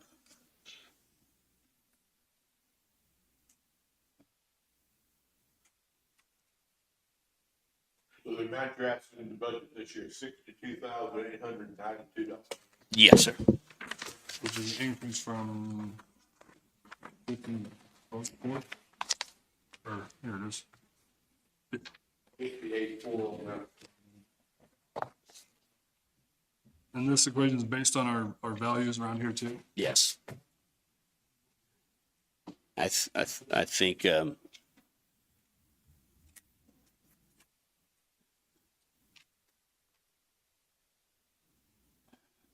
that, yes, this grand total at the bottom is just over $1 million, but our operating budget's 1.185, I think. So where's the other money coming from? This is coming out of cash reserves and CDs that we've built up over the last 5 years of The closing down. budget totals what? Say that again? 1.185, I believe. And how many staff members do you have? 25. Is that right, Tammy? About 25.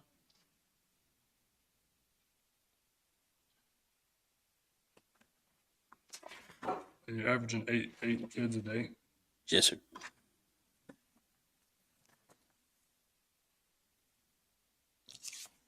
It's and different from a county facility where you hold adults. What you guys have to provide schooling and what else? Schooling, of course, the facility doctor or medical. The state with this new law is now requiring mental health services. Fortunately, it's something that we had just started You So guys contract with, I mean, I know CHC is big in your area. Do you guys, we have a contract with them for oversight on our psychotropic medications with our kids. We see a large number of kids that come in on medication. Our facility doctor, our general practicing doctor, he's a general practicing doctor. So we want someone who's focused on those psychotropic medications. And that's a PRN just when we need them for $50.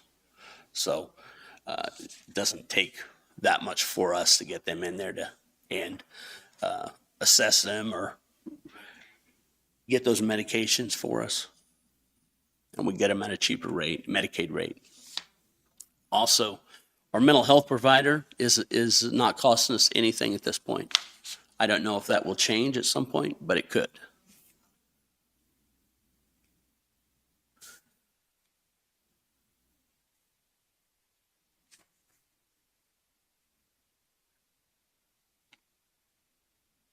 So, is there anything else you want to present to us or talk about, or you two got any questions, or somebody want to make a motion, or where we're at?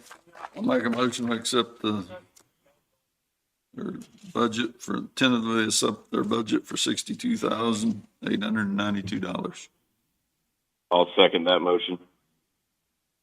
Motion been moved and seconded. All in favor? Aye. Opposed? Aye. And I oppose it because I just can't approve it. Like it did pass, so we've tentatively approved it, and I will do everything in my power to educate myself on how you guys operate down there, and get down there and make it a priority. absolutely. Bring other members with you. Be glad to have you guys. And thank you guys for coming up. Too. Absolutely. If there's anything else we could do for you, you have our information. Yep. Give us a call. Thank you. I can even come up here if I need to, sir. You can come up anytime you want. All right. Thank you. Appreciate it. Thank you guys for coming. I think you mostly said additional budgets and interviews left, right? Anything else for the answer? Doesn't look like it. I think you're right. I mean, I think you're right. I think you're right. We're just doing budgets and stuff. If you don't do that, I'll just keep somebody in front of you.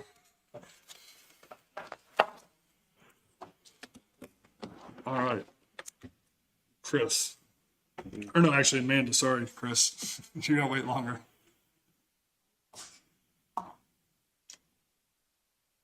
You can blame me. It's all right. It's been going on for 3 weeks. Good morning, afternoon. Not Not yet. It's getting close. Okay, I just have a few things for you. I wanted to come back and see if you had any other further questions as far as budget, or if you had any questions on that flow chart that I sent you. Was it helpful? Did it confuse you more? I looked it over and it helped a little bit. Okay. And I'm going to continue to build on that. So when we do budget again next year, there'll be more data there for you.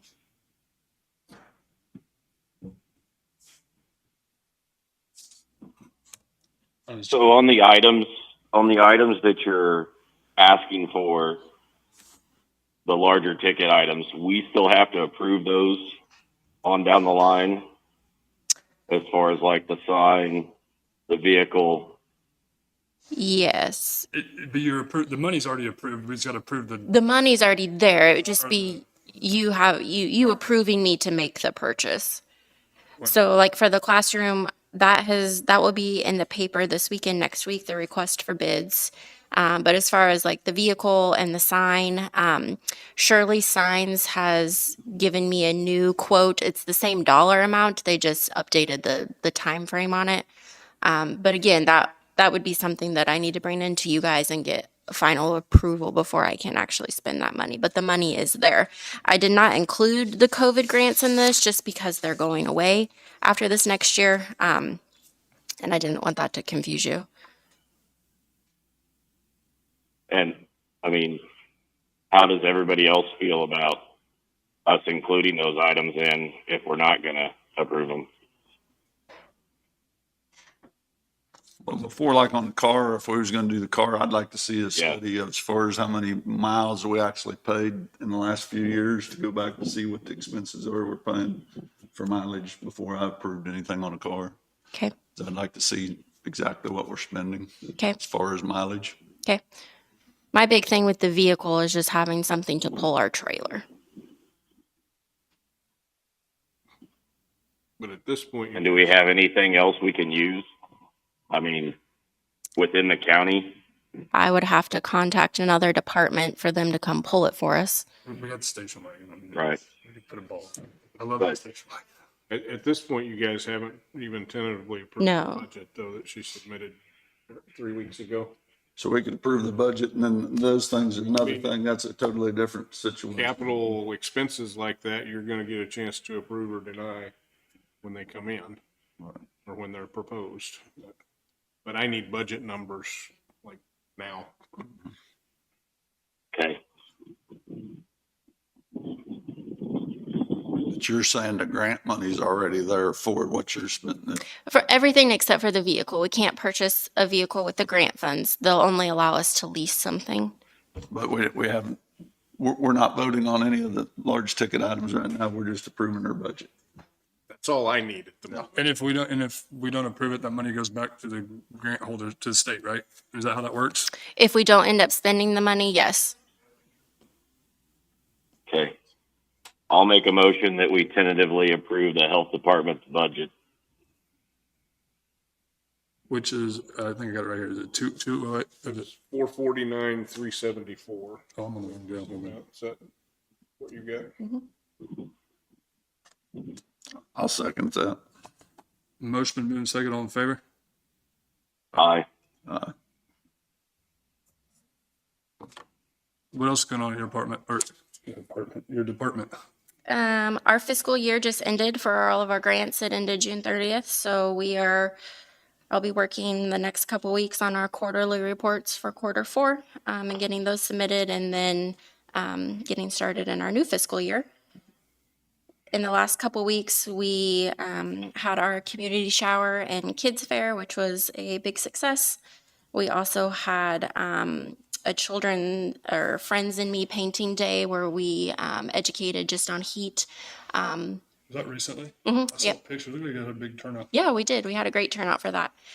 So provided some education just on heat safety. It was one of those really hot days last week on things that you can do inside, and other activities that can be done when it's not safe to be outside for an extended period of time. In June, we're doing another painting thing. It's a ladies' night out, but it's for women's health. So we'll be talking about mammograms, yearly screenings, things that women should be getting done every year. And then we are starting to plan dates for our fall immunization clinics, so flu shots. We are going to do remote like we've always done, where we go around to different towns, but then also add a drive-through option at the health department, where you can drive through, get your shot while you're in your vehicle, and go about your day.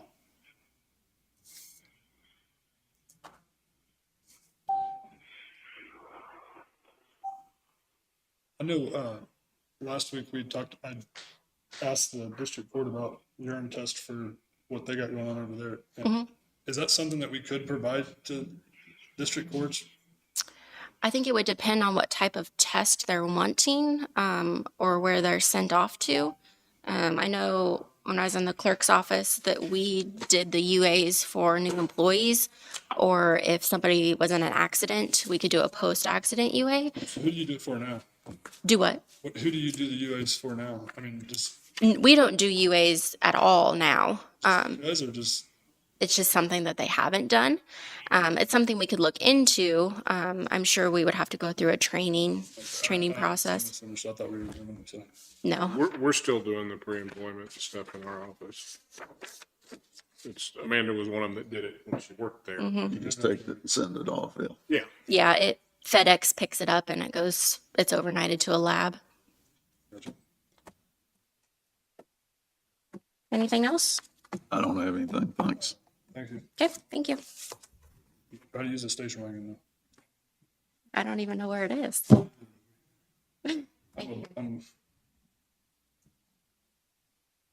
right, Chris, now we're ready for you.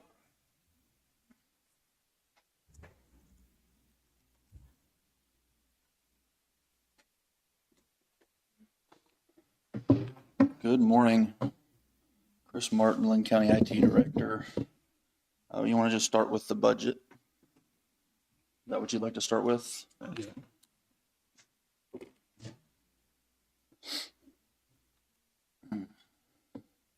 You've kind of shared with us a few PowerPoints the last couple months, so.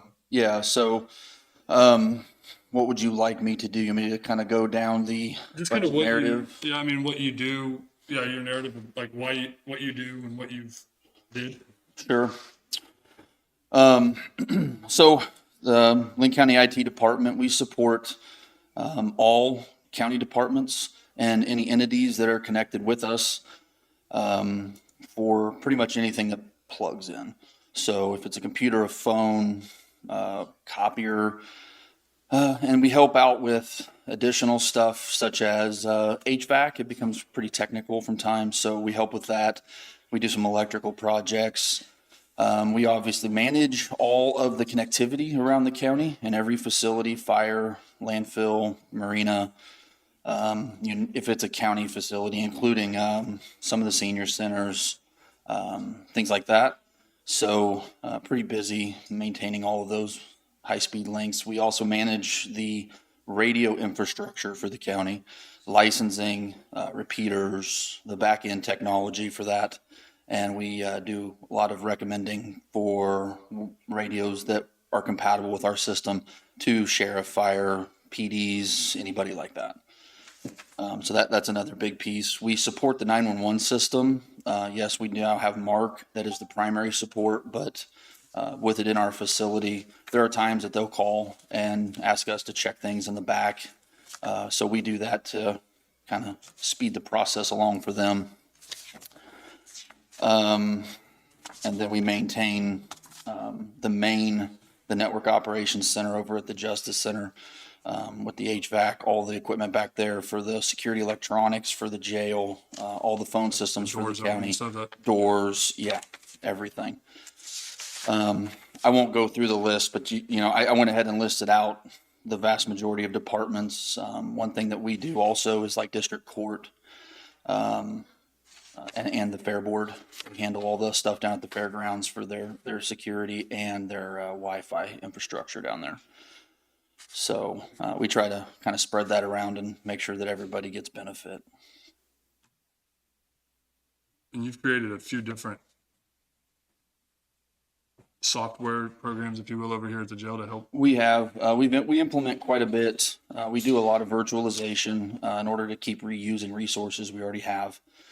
We do a lot of open source projects, so those are mainly software that are enterprise grade, but we don't pay a maintenance fee for somebody else to do the technical support on it. So we handle that, and by doing that, it saves a lot of money, which we'll get to way down at the bottom here. But we do a couple of open source projects that are critical infrastructure, our NAS, now Zabbix, which is our metric system.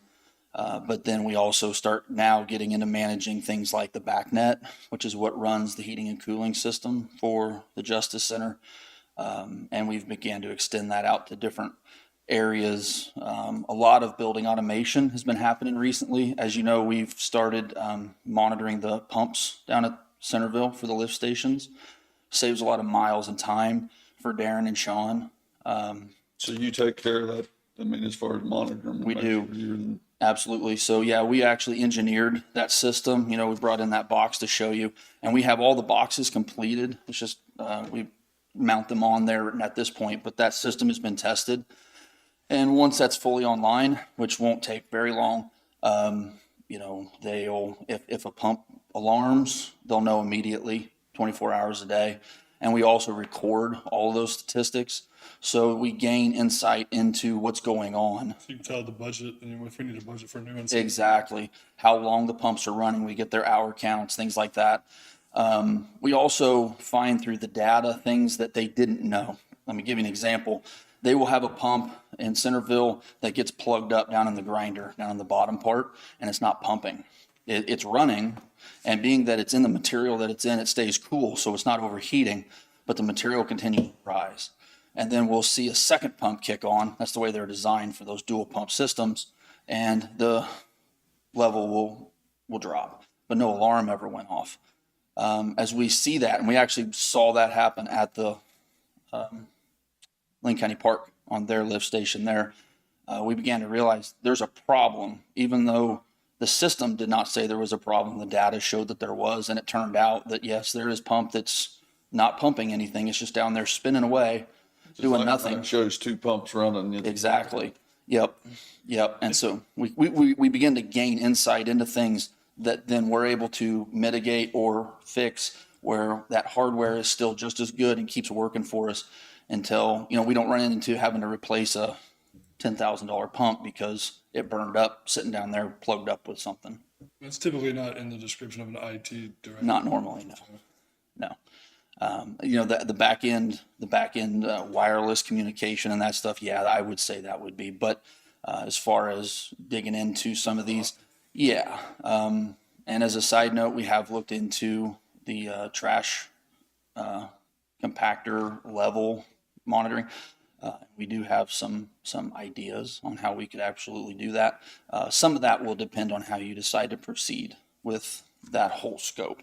So, but I do have some products that I can certainly show you and give you ideas as to what we could do to make that more efficient, where we're not hauling a half full bin and costing us the same manpower and fuel as we are hauling a full bin. And I appreciate you doing that, because I know it's not part of your job description to Sure. think like that, but that means a lot to the county. So you deal with the towers itself, right? Mhm. You hold the sites, or you maintain them. Yep. So as far as my actual budget request, I didn't change anything on the payroll line. It's a little bit higher. That was from the $1 increase that you guys implemented earlier this year, but I didn't put anything in there beyond what David had for what the current cost would be. On the contractual line, I'll just go line by line here, and I know I've sent you guys this, so I'll briefly explain. And if you want detail, ask, and I'll give you everything you want. So remote support subscription, that's a annual license for 2 licenses. One's used by Nick and the other's by myself. It allows us to send a code to any user, and when they go to a website, punch that code in, it lets us remotely access their computer. So that is invaluable in most cases. Even right here in Mound City, we can remote into a dispatch console. We could remote into, the mapping computer and take care of something in minutes that it would take us 20 minutes to even get there. And that's just here in Mound City, dealing with the landfill, dealing with the marina, road shops. It's that software is real important, and it lets us do cell phones. We don't get into cell phones too often. We don't get a lot of questions. They just kind of are cell phones. So, but if they do have an issue, we can remote into a cell phone. Adobe Acrobat Pro. So we do a lot of conversion of documents into Adobe for our internal processes. Adobe isn't a easily modified version of things, so we send documentation out or things like that to end users using Adobe. We also do quite a bit of e-signature, so we request a signature on something. It might be on a purchase, something like that, and then the other department e-signs it. It comes back to us, and now it's a signed contract or something like that. Our antivirus licensing, so we budget to cover every computer and device, including cell phones in the county. We use the ESET network protection software.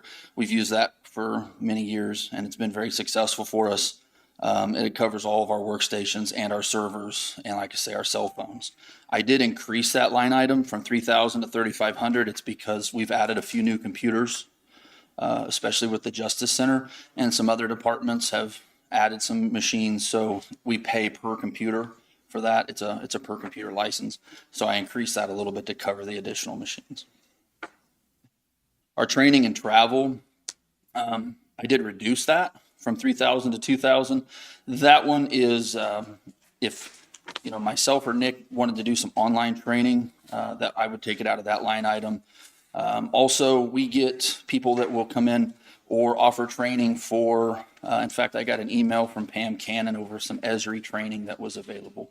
Things like that. If we were to decide to do that, we would pay for that training out of this. So a lot of times what that does is allows us to support the end user faster than calling the manufacturer, because we're able to handle the problem in-house instead of getting on some hold queue or submitting a support ticket to somebody else and waiting for them to call back. Cell phone, we have one cell phone, one hotspot. Our countywide security and training system, that's been very, very nice. That's the KnowBe4 system that actually everybody in the county completed that training here at the end of May. And it does our training, which is nice by video. There's some questions, a little test that's involved with it. It tracks that, but it also tests the users. So you can pretty much ask any user, they'll get these random emails, and some of them are really good. Like it can be a challenge to spot a phishing or, one of those types of emails.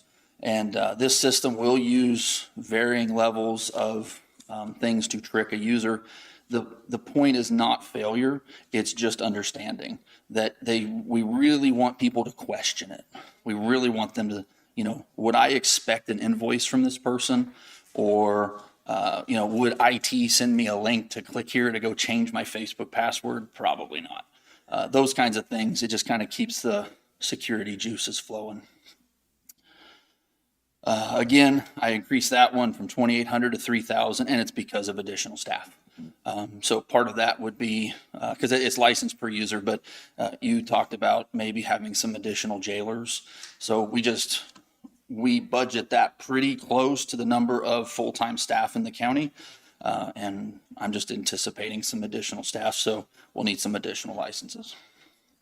It's not going to happen in time to do us any good for this budget, but they can't talking about trying to work with KnowBe4 to see if they can negotiate some bulk discounts if they can get all the member counties involved. That would be awesome, because I will say their platform is top notch. It really is. So it's probably going to be a while before we get anything going on it, but we're going that direction. Excellent. Our vehicle insurance, again, that was just a number that we got from the clerk's office. We currently have the Dodge pickup and a Ford Explorer.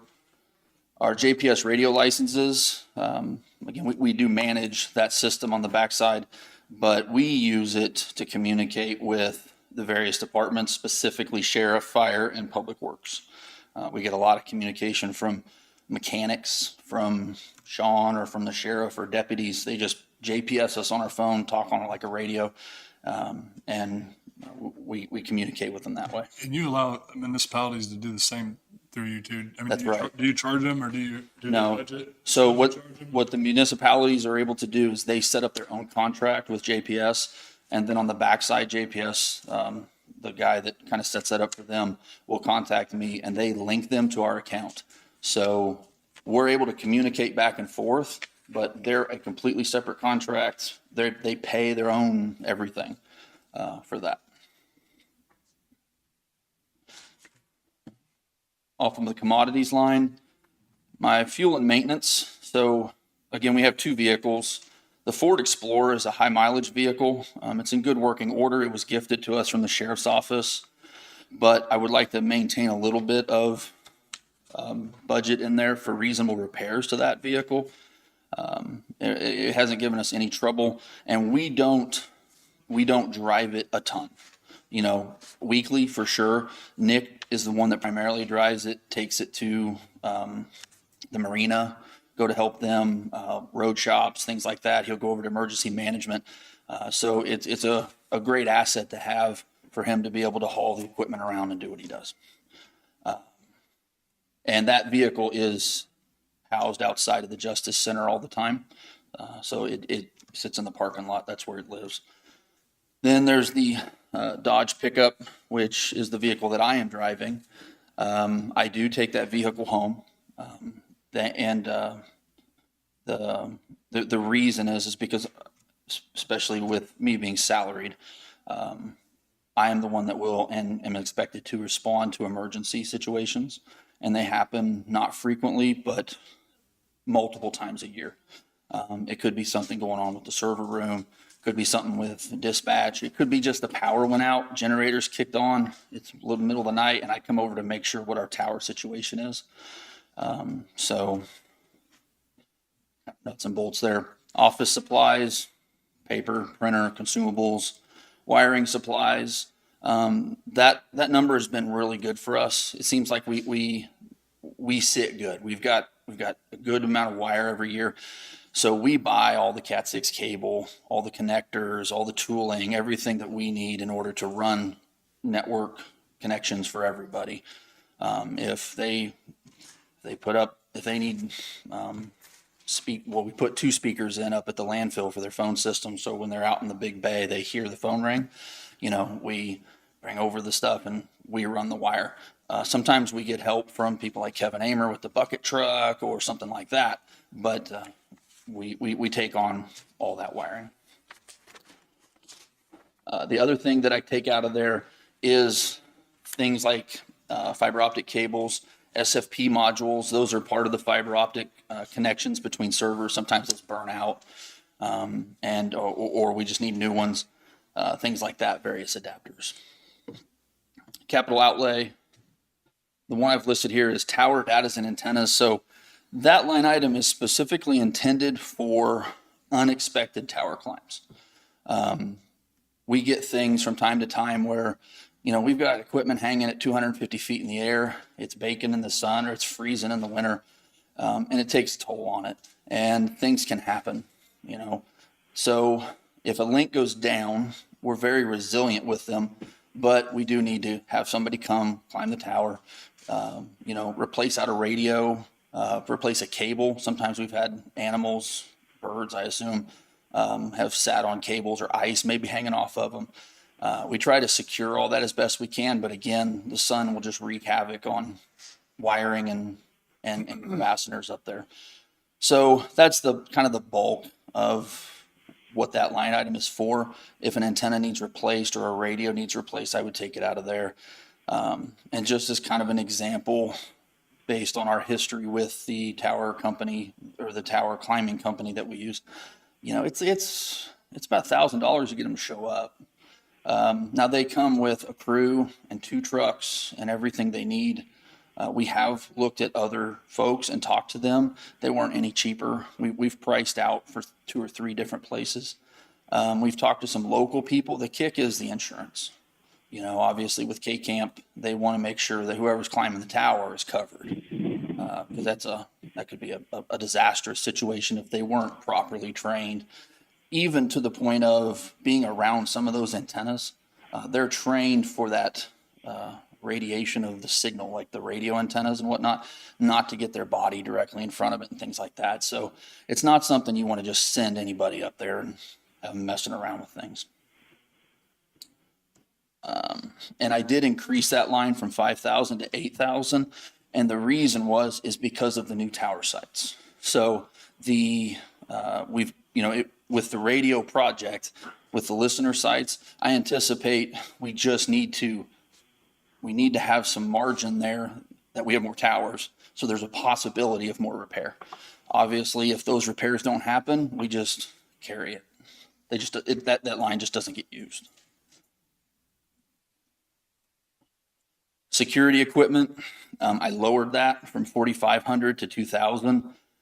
So we have a lot of cameras and things throughout the county at various facilities. We maintain everything that would be like a not only maintain, but replace or install anything that would be like a multi department use, a public space. The bell tower is a great example. I would even say like there's a couple cameras out at the airport. We did those. We install them all. But if a department comes and says, I want some cameras installed here, we typically work with them to pay for those cameras off of their budget because it specifically benefits just one entity at that point. If they just wanted one camera and it was something different, of course we could work that out. How do you approach it if they want something that's beyond that? Well, again, I typically price it out for them. Now they don't pay for installation, just the hardware. We had that happen recently with District Court. They wanted to add some cameras in a hallway that they didn't want in the beginning of the Justice Center building, and they decided they did want them. So we had to add a recorder in the server room, and then there was 5 cameras that needed to be installed. And we gave them a price and what those cameras were. They agreed to that, and we then ordered those cameras and installed those cameras. So now at this point, of course, if the camera was to go bad or something like that, we would work to fix that camera or replace it. Was that typically how, I mean, did That- you have to pay for the equipment? No, they did. Oh, okay. They did. Again, we gave them the price, and then I order it, and we code it through the clerk's office back to them. Now, will that come back out of your budget then, or theirs if it's broken anytime? Yeah, if it's broke, it kind of depends. I mean, we really don't have a lot of cameras breaking down. And so if one does, it's a really quick fix. And typically we've got one camera that needs replaced right now up at the Parker compactor, at their trash compactor. And, I'll go up there with a ladder and have that thing swapped out in 10 minutes because it's just even though it's a newer model camera, they all fit on the same base. And it's a quick thing. And we typically buy Ubiquity cameras because they are by far the best camera for the best price.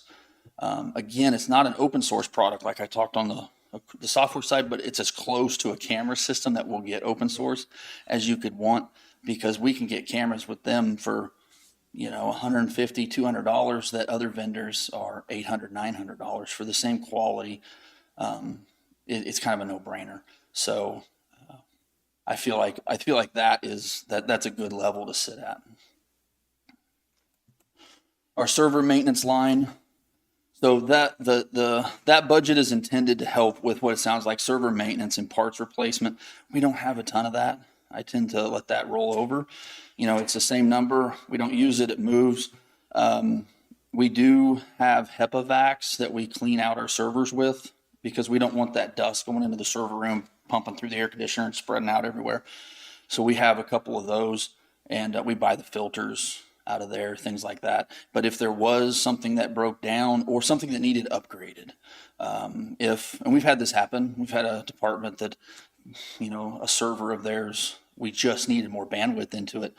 And at that time, we weren't fully 10 gig on the back end. So we bought a 10 gig PCI card for the server, SFP cages, wired it up, got it done. And that would be the line item that would come out of. Everything we do today is 10 gig on the backside. So that would be in there. That's just an example. Any questions on any of that before I get to the last two? No? Okay. So the last 2 items we've talked about several times. This first one is the network attached storage system that we use.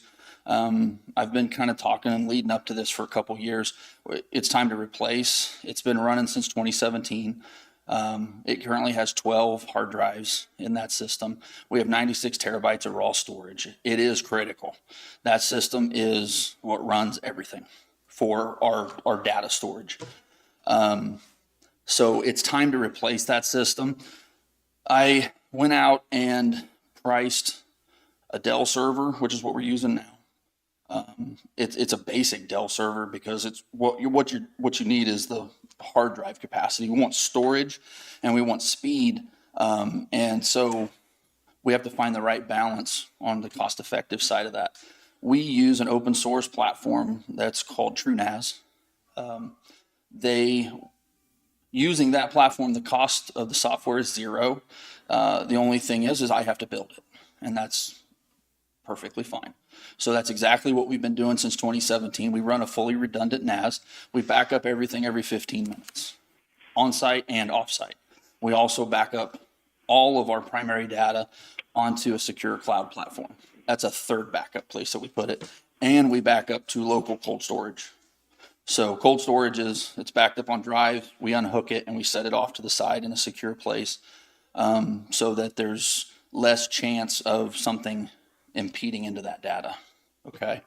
So that's just a really basic oversight of the NAS. When I went to price this out, we need to increase our capacity slightly, not a lot. And I'll tell you why, because we were storing a lot of sheriff video data.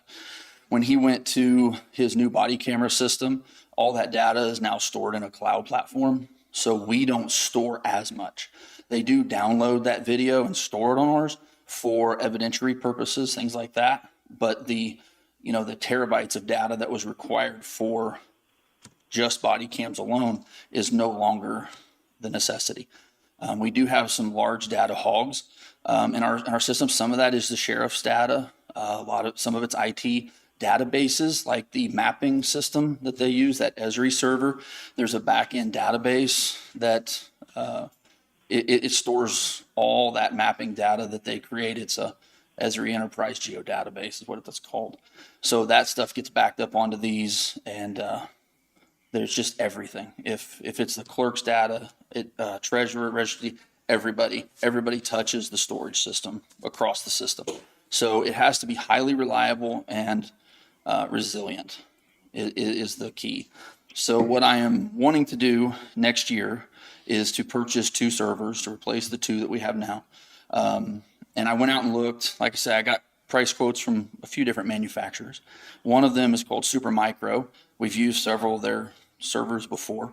And with them, I can get a 2U server. So that's a 1U is a rack unit. This is a 2U server. It has 12 drive bays, redundant power supplies, dual processors, 64 gig of RAM with 128 terabytes of raw storage. So that's what is on board. The storage is what costs you. Those hard drives are $300 plus each. So, the storage always adds up, always does. But you're not going to find a 128 terabyte hard drive. That's not a thing. But we set them up in what's called mirrors and arrays. I'm not going to go down the weeds on that unless you really want me to, but it makes it resilient. So we can have multiple hard drives fail at the same time and the system will keep running. Is this kind of like what you have over there beyond your office in that little room, cold room? Okay. Yep. I'm following that. Yep. And so with all that and a 5-year warranty on each system, that's $11,000 each.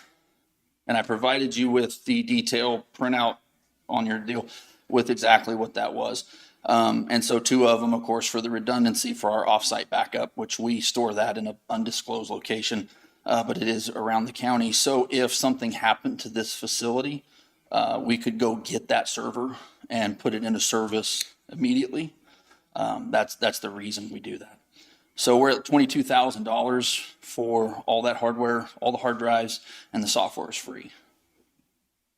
So in comparison, and I really wanted to make that comparison because NAS systems are unreal how expensive they are when you go to Dell or you go to any manufacturer, including IX Systems, which is who makes TrueNAS.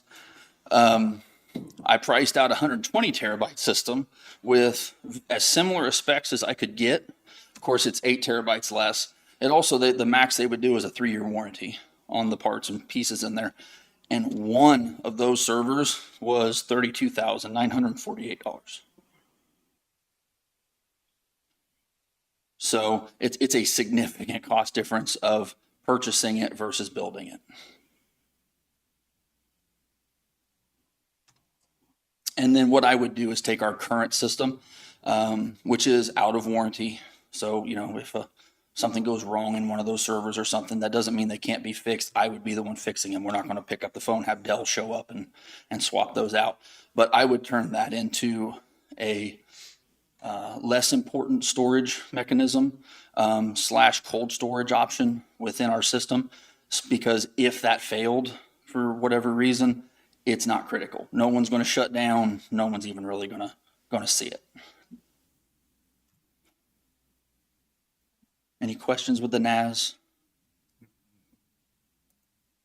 No? Okay. Are these, this is not going to be recurring things. This will be just That's every correct. once in a while we'll have it. That's right. So like I say, the last time we spent any dollars on this was 2017. And we haven't had any, and this is wood, I don't want to jinx myself until next year. We haven't had any failures so far. The system's been performing very well. And there has been no recurring fees or costs with that system at all. And that I would anticipate would continue. No yearly maintenance fees, nothing like that. Okay. Thank you, Chris. And the last one I have, guys, is the metric server. Again, we talked about that a little bit with the presentation before. That's that system that we record a lot of data into. We as IT have been using it for a long time to record our switch metrics, speeds, errors, things like that. Lots and lots of data points.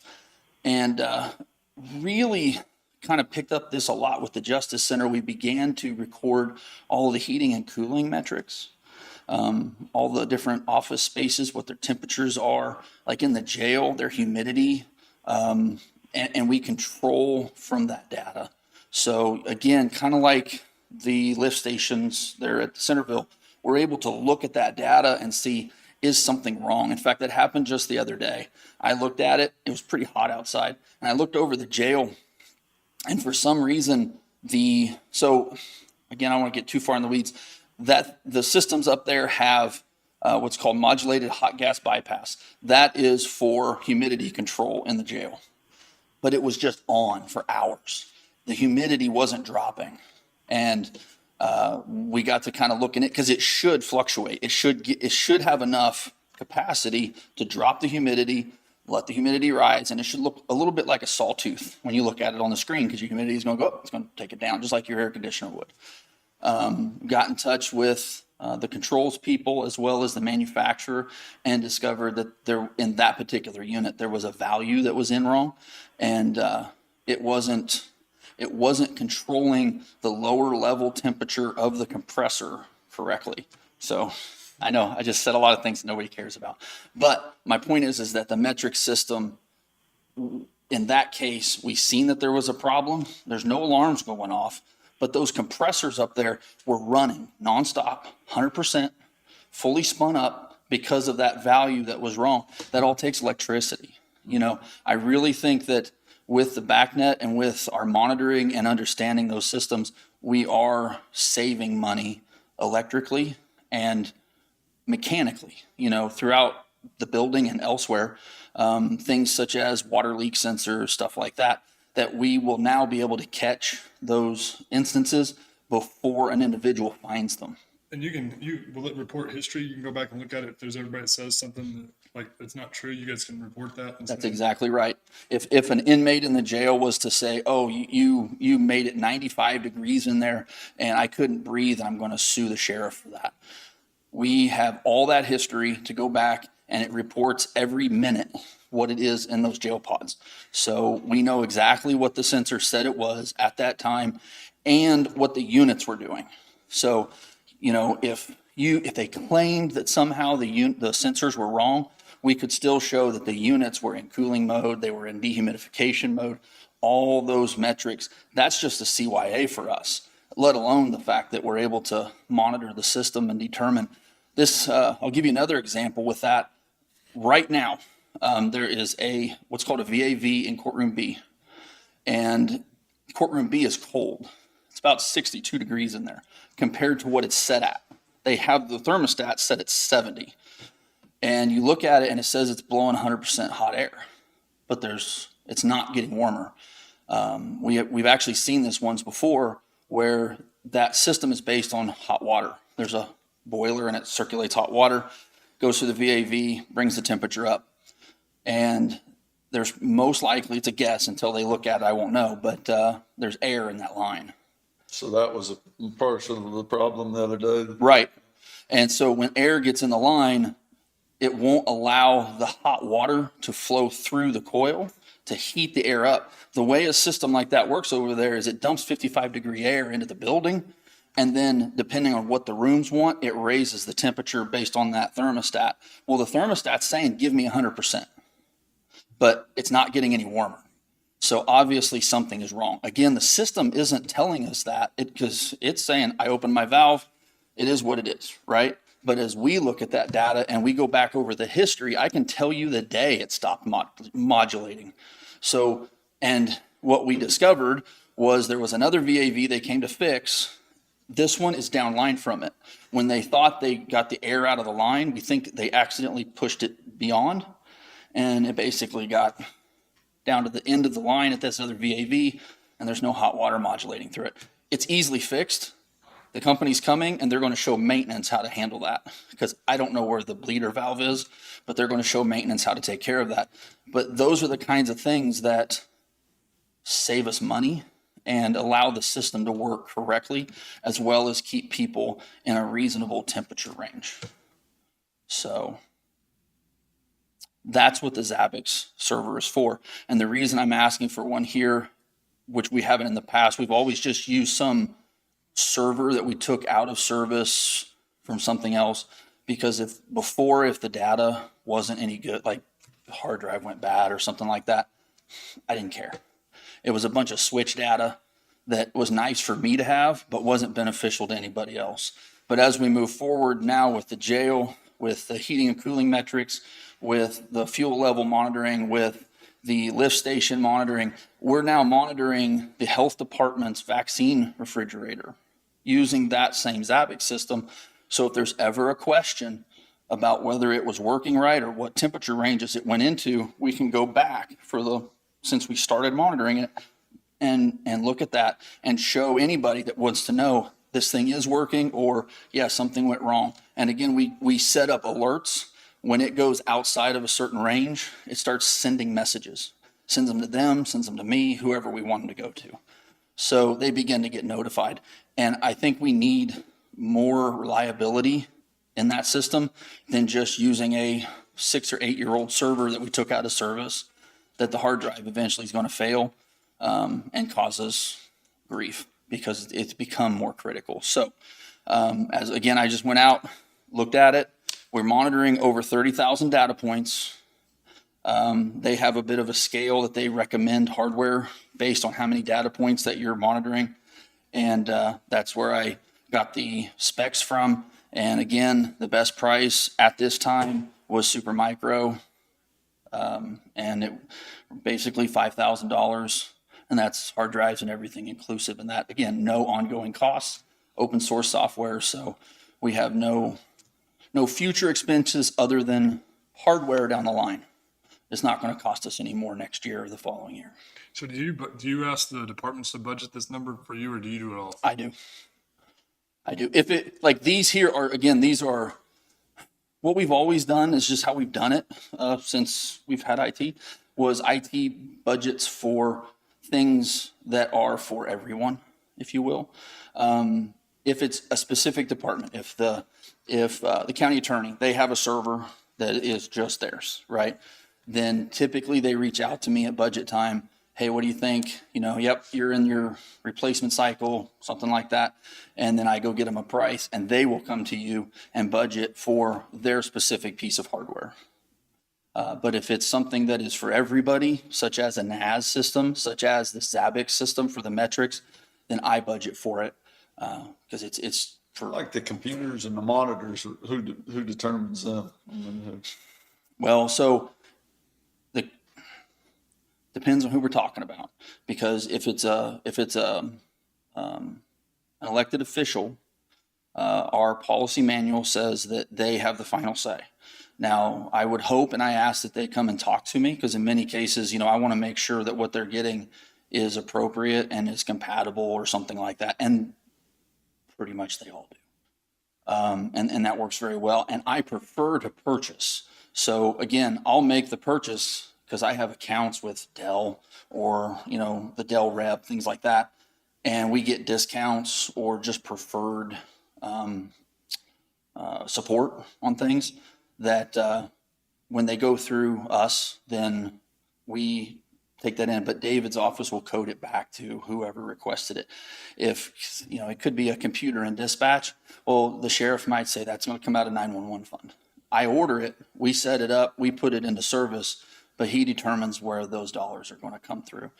Public works, things like that. Obviously, the buck stops with the commission. But in those cases, the policy manual says that they need to go through me in order to make sure that we're getting them what they want on that.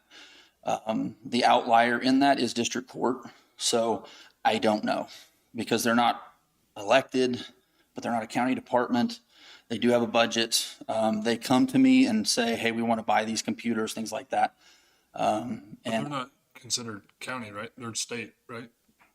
So office for their salaries, but we provide space and equipment. So we'd have to say over the equipment, or to some extent, you probably would. You'd probably have to maybe argue with the judge or somebody about it. How long has that been like that? I mean, But forever. is it still like that today? I mean, are we sure that's a statute? It is a statute. I looked it up last week. I've looked it up previously. There is a statute, which I'm happy to send to you if you'd like, Yeah, if you- that is explicitly how that process works.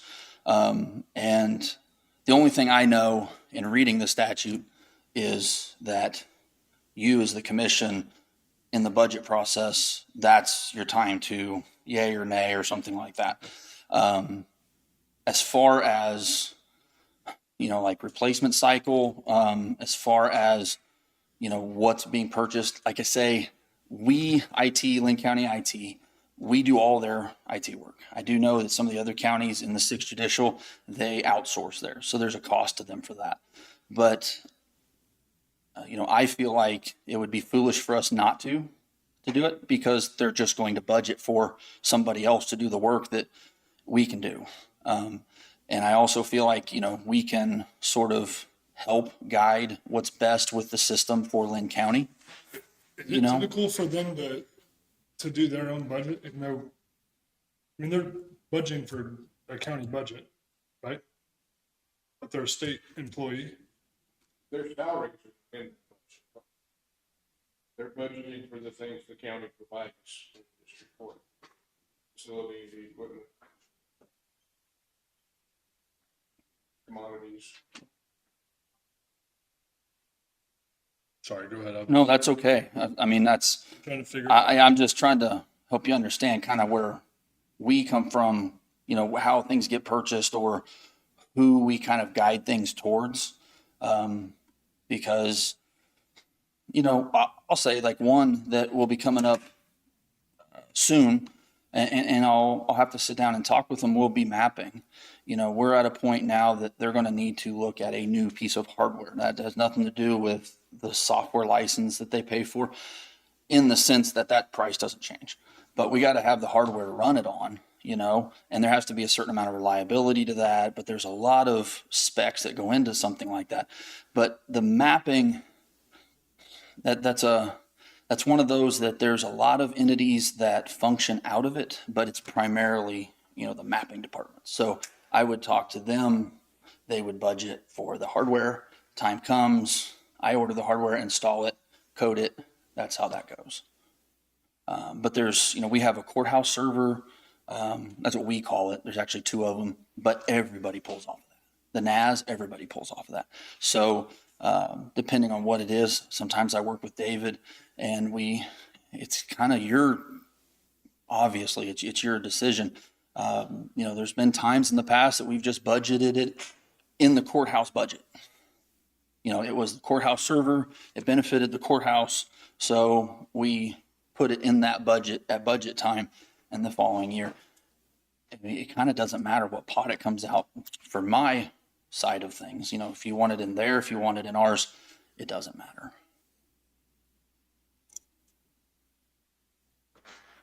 But I think you've heard me say before, it's not about the cheapest product.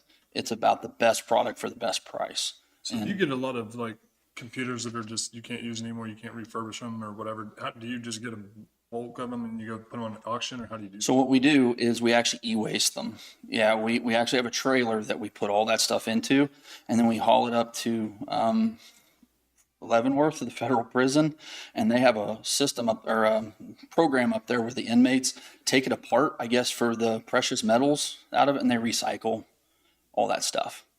So we try not to throw it in the landfill. We try to haul it up there. And it takes us a while to fill that. It's not a very big trailer, but we fill it from floor to roof, front to back, and then we'll haul it up there, and they just take it off our hands, and it's free. We don't get any money for it, but all those computers are junk by the time we're getting rid of them. If there's any value to a machine, I assure you, you can come and I'll look in our storage. We have it from time to time. It's not real common, but departments will say, I'm just not going to do this anymore. Right? Bought a computer a year ago, 2 years ago. It was for a scanning station. That was a thing a long time ago. And we just don't want it. Computer's perfectly good. not a darn thing wrong with it. So we'll take that in, put it on the shelf and, put a label on it. This is what it is. Then we'll get somebody else to come along and, hey, I want to replace out my front window computer. It doesn't need to be anything high end. I just need a computer up here. So when the public comes and talks to me or something, great. We'll go pull that one off the shelf.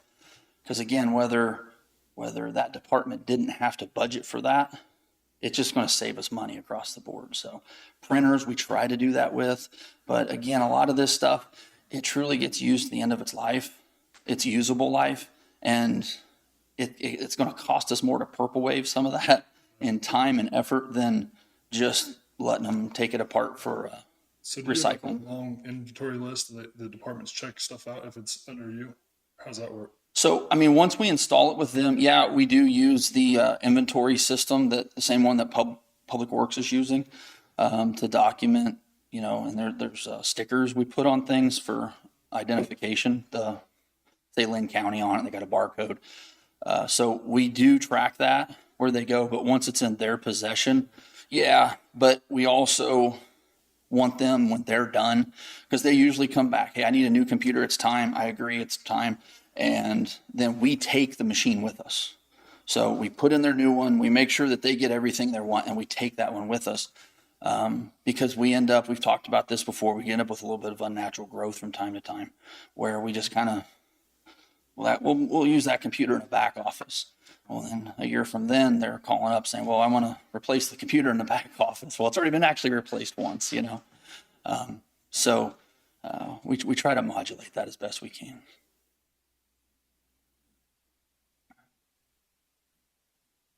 That was a lot of talking on my part. I like it. I'm sorry. No, I like it. Hey, that's what we need, in my opinion. You guys have any questions on those two items, the hardware items? So as far as my budget, there is an increase, but it all stems from those two items and the payroll. Again, the payroll didn't go up. I didn't ask for more. It was the increase that caused a little bit there.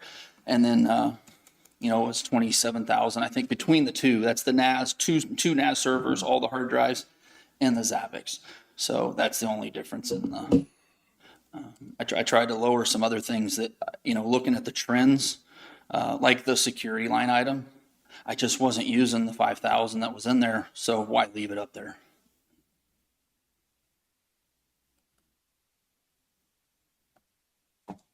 I think you did great in explaining, and I'll make a motion, I guess, unless you got some questions, I'll make a motion to accept tentatively accept the budget at $180.54. I'll second. I'll second that motion. But the motion moving second, all in favor? Aye. Aye. Would you be, I just heard the noon whistle, or would you be interested in discussing the radios? Or what would you like to do? Yeah, Jim? What do you think? We got budgets? Well, we got more budgets and you got interviews starting in One, so. Okay. And I, Sean, did you have your guys coming to? They're 10 o'clock. Okay, and actually, I think we're gonna switch and do Mr. Kopp at 10 now instead. So we may need to go with 9 Wednesday. So that was Sean's with some of them I had here in case we got there today. If you want to talk radios for a while, I've got 2 budgets I haven't given you before and like 6 that I already gave you once that I want to talk about. Can you come back, Chris? If you want, that's what I'll do. What do you think? Whatever you I think that's a good plan. Pardon me? I think that's a good plan. I think we need to have him come back. I think we need to get this budget stuff taken care of. That's okay, just come back. Okay, I'll do that. Thanks, Chris. Thanks, guys. Yeah, I couldn't remember, Sean, if you had your guys coming on with you today to talk about yours or if we were putting all of it off till Wednesday, but that's fine. I've got maintenance and solid waste that I can do that I wasn't having supervisors come in on. For Public Works, I'm gonna have Use bathroom. software and signs and asphalt. Okay. You want to go ahead and do your maintenance and solid waste then while or when he gets back here in a second? And Yes. get those out of the way.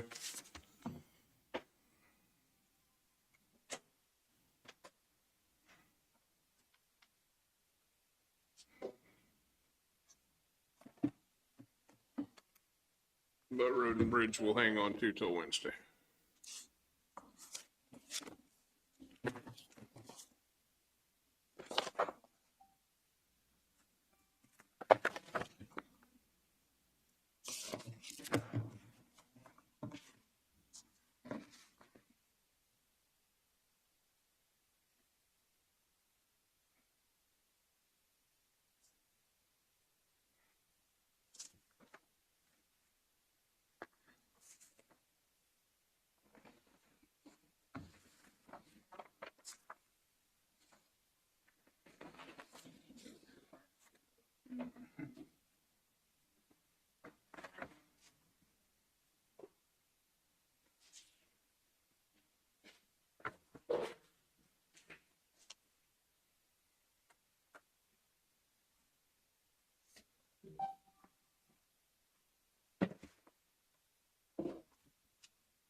Should have the solid waste, proposed budget for solid waste.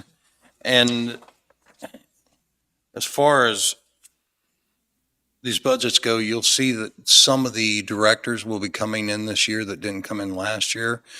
And they will be doing their own budgets. We'll have 3 of them that didn't propose their budgets last year. And the reason for that is they can give more time and attention to each individual budget than I can, and they can drill down on projects and projections that are coming up better than I can. I'm still going back with them and reviewing those budgets afterwards, but I would like to move out and get away from putting all our eggs in one basket where one person does this and it's not as accurate as it could be. Solid waste would be one of those we'll work on in the future, but it wasn't one with all the changes and projects going on that I chose to push out this year.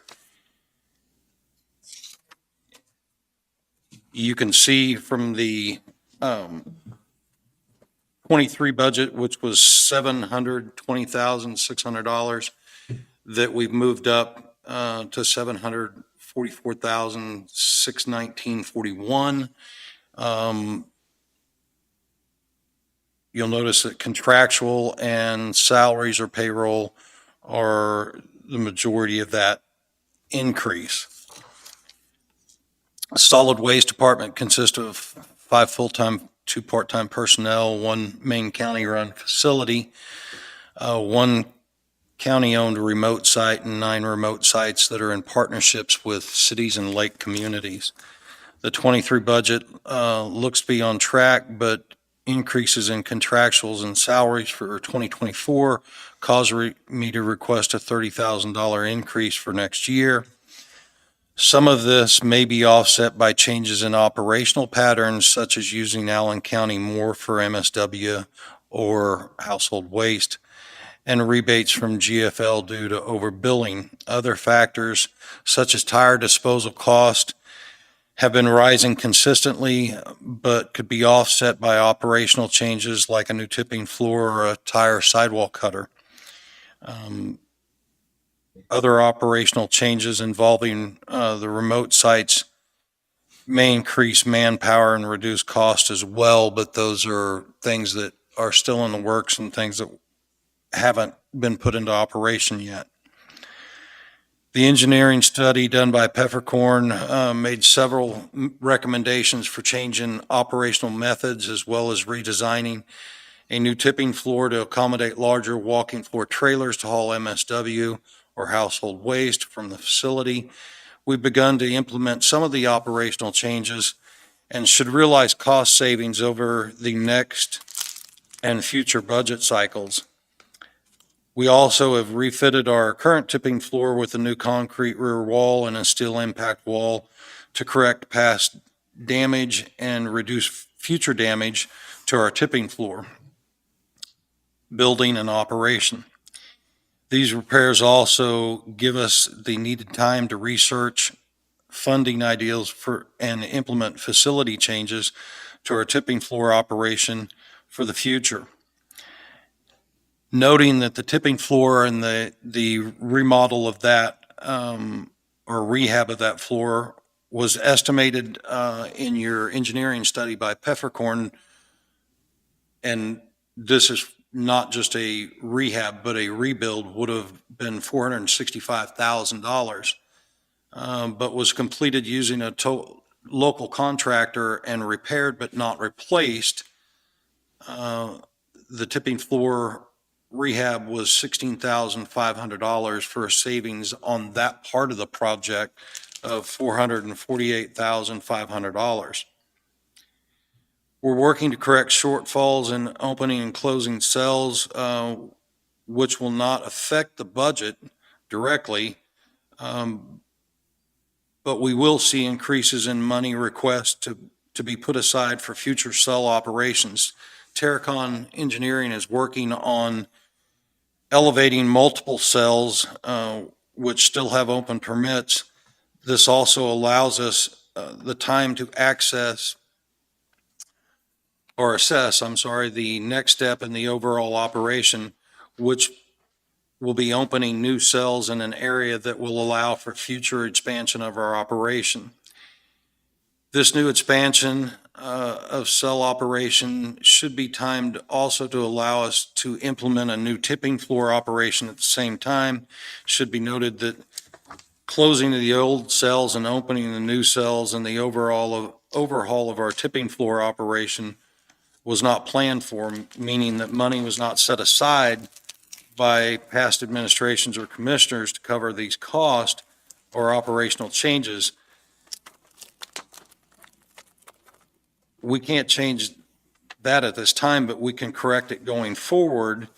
And the funding for the operational and facility changes in the near future will have to come from windfall capital outlay or grant funding or other funding sourced. Aging equipment is an issue with this department, as in several others, and plans have been made to address this issue. But the turnaround is going to be slow as we're attempting to maintain a positive cash flow in the equipment reserve, which is the plan that we had spoke about on several occasions and will be altered as we're going to adjust for things like the track hoe today that break down before we have funding scheduled for them. So I anticipate in the future to use the opportunity that I have by sharing some of this responsibility with the supervisors to spend more time sitting down with them and going over equipment plans and coming up with a revolving equipment plan that more accurately plans not by just years and mileage or hours of machinery, but actually on serviceability of the machinery with some input from the foremans and mechanics. You'll notice that we have planned for 2024 in landfill closings. I've brought that up to 25,000. That may be something, depending on what we get back from Terracon, that we have to adjust in the future. But given a base that we either use out of windfall or capital outlay, I don't think this should drastically increase the budget at any one given time. I think the projects we're doing, we're trying to give ourselves enough time to find funding before we step into those other projects that may affect the budget or change the long-term operation of the landfill. Do you have any questions for me at this time? No, I mean, I don't either. Okay. As I said, Al's on vacation, so I'm unable to bring Al in and go over any of the other specifics in operations or changes or let you know how those changes have been effective. I know that our compactor sites have been picking up in Allen County. or dumping off in Allen County and that it's working well. I also know that we have plans in the very near future to work on the operational plans and agreements for the compactor sites and some of the other smaller operations that spin off of the landfill or solid waste program, but will hopefully in the future affect the budget and the partnerships that we have in a positive manner. And I appreciate you coming here, but I agree with you. I don't think it's your spot to have to do this because you're not there every day. And I know you're stepping in, and I think you did a great job. And just because I've been really hard on everybody, so I do appreciate it. But I agree that department head needs to be in here doing it. I feel like that this is one area that we are really far behind in, and that the reason is we just all didn't know.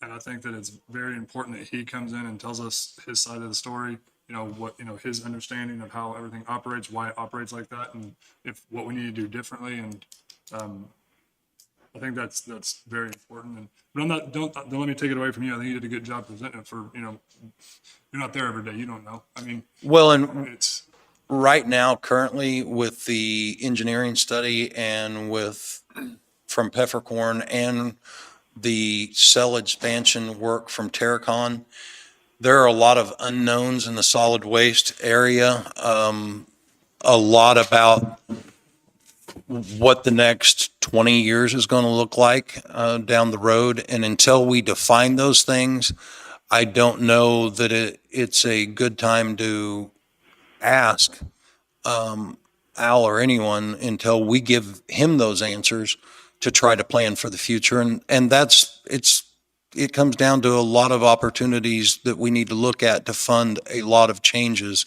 that are going to make a big difference out there. But the face of that operation is going to have to change in the future. And it's going to come down to how fast can we fund it and how much do we do at one time. But I think yearly, the overall operational budget, I think we're going to be able to keep in check by finding funding mechanisms to creatively work out the problems that we have and then plan for them in the budget in the future. So yeah, I mean, and that's exactly what I've been trying to do for years. And I feel like that we're in this position because we haven't been doing that. And I know we're trying to move forward. I get it. Like I said, I appreciate you bringing it to us. And it is a broken program, and it's going to cost the county a lot of money, and I think we got to figure it out. So that's all I want to say. So.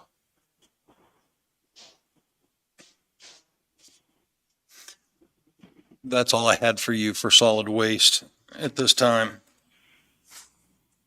I'll make a motion that we approve the solid waste budget in the amount of $744,619.41.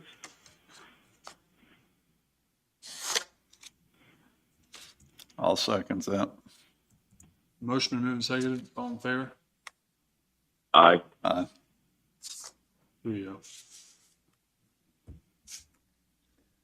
The custodial department or maintenance, again, Mike's new to this year, and he's got a lot of tasks with the new building opening up, and I didn't think it fair to throw him in the deep end of the pool this year, but we will work on that in the future. I think if you look last year for 2023, we were budgeted at $147,500. We're projecting to spend $136,785.15, and next year we're proposing $153,8985, and the majority of that in increases are going to come out of salaries and the adjustments for the salaries on that, similar to a lot of departments. Our custodian staff derive their budget from the general fund. It's a 3-member department under the supervision of Public Works. They're responsible for the care and maintenance of county-owned or run buildings, such as courthouse, judicial center, annex, old district court, AMR locations, senior centers, health departments, and others. The custodial budget for 2023 appears to be on track, although I anticipate just under a $10,000 increase for 2024. The increase is mainly due to salaries, as costs in this department have remained consistent. The funding from special equipment for this department had been earmarked for electric cart to move supplies from one building to another in our immediate area around these buildings. Due to the other buildings not being put back in service this year, the funding will be held till next year. Currently, this department has 2 vehicles, one assigned to the supervisor, which is a take-home and used for call-outs, the other stationed here at the courthouse. 2 of the personnel are assigned to fixed locations for much of their workday, but leave these locations to assist with things such as floor maintenance, painting, mail, trash removal, and other duties. The 3rd employee is supervisor, who also serves as a lead maintenance technician throughout the county. We also use contractors to provide skilled labor and services to repair, replace older items, and add items such as new electrical or gas services. Maintenance also works with other service-oriented departments such as IT, public works, to install new technologies prior to programming, and to cut costs by installing conduit and other things prior to electrical or plumbing operations. The largest challenge over the last 12 months has been the new judicial building and working with contractors to adjust systems which affect overall quality of services in the building. The largest challenges in the foreseeable future will be the opening of buildings on the courthouse complex that will be rehabbed and adjust to fit staffing needs in the future. 2 out of 3 of our staff are new to this department, including Mike Spell, who's come from the road department and taken the position of supervisor.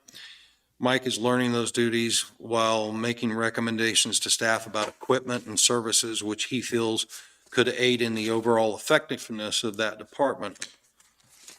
Along with their other daily building maintenance duties, this department completed 108 service requests so far this year for maintenance issues. And that's pretty large for the maintenance and care of these 3 buildings, and then 108 service requests countywide for maintenance issues and repairs.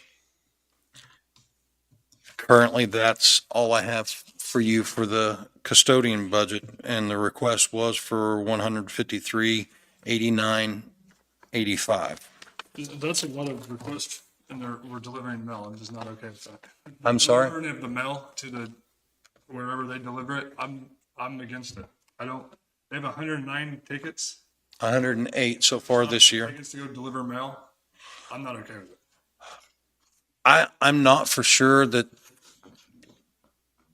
something. For a long time, I'm just not okay with it. I'm not for sure that's something that, as we open up new buildings, that we can address and find a better method for, but I don't disagree that there could be a better method or service for that, but at this point, as far as the budgets and things go, I really feel this is something that we need to let Mike get his feet wet, let him get his first year in, and then work with courthouse staff and other people to find a better method to do it. I agree with you, but I've been working on it for 3 years, and I'm still back in square one. That's what I hear when I do. But really, somebody's going to do it. Somebody's got to do it.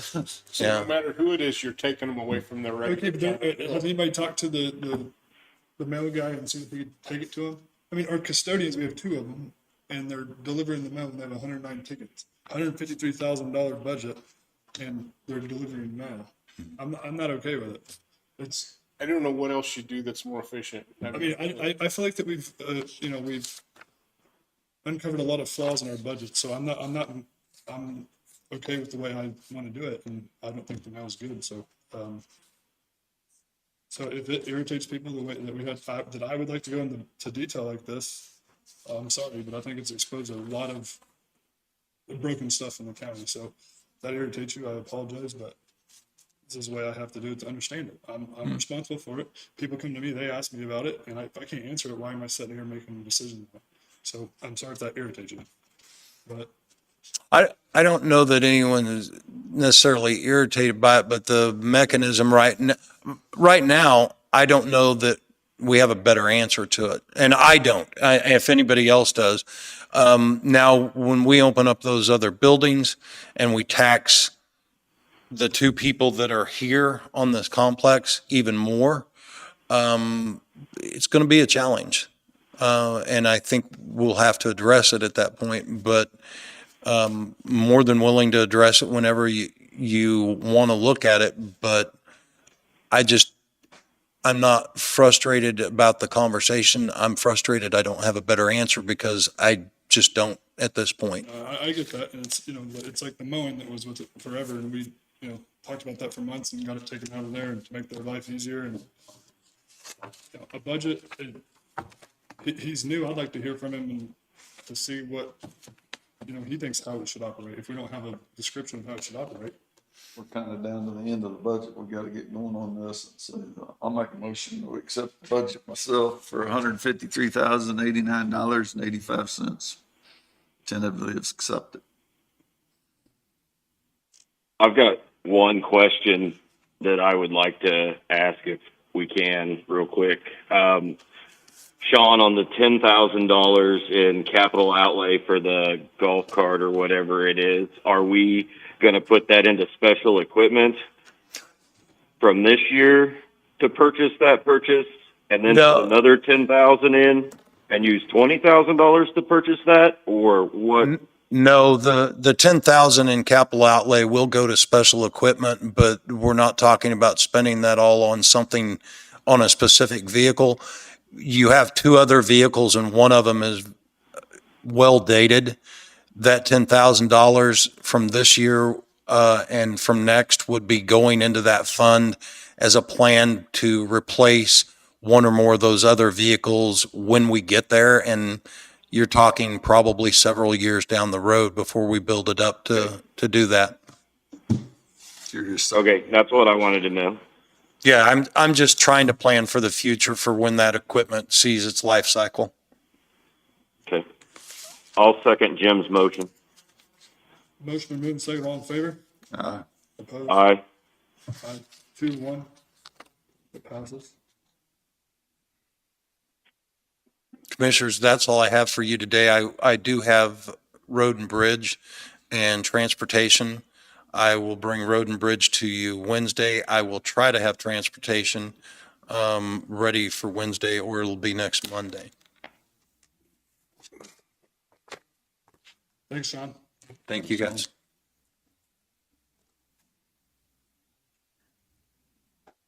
Okay. Jessica emailed me earlier wondering if she needed to come back in when she's back on her economic development budget, or if I could just ask about it today. She's already submitted it. From the original submission, we knocked out, was it 12,000 that was in the incentive line? That was something you guys wanted to take out and not pursue at this time. And then there was 5,000 added back in the capital outlay line for, where is it? The extra money for the industrial park that we put back in, which leaves her at 114.2. So did you want to take action on that one today, or wait till she's back, or how do you want to handle that?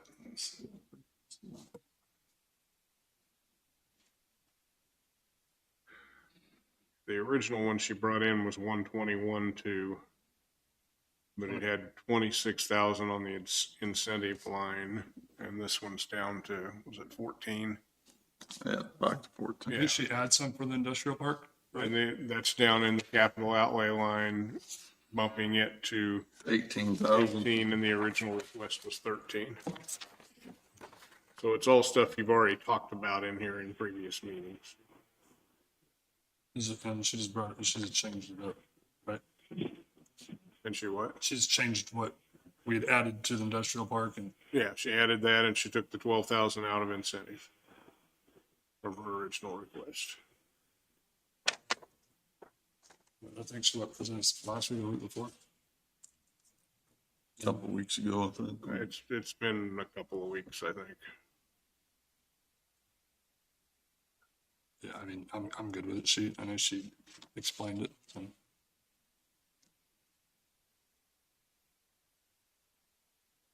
I'm good with it.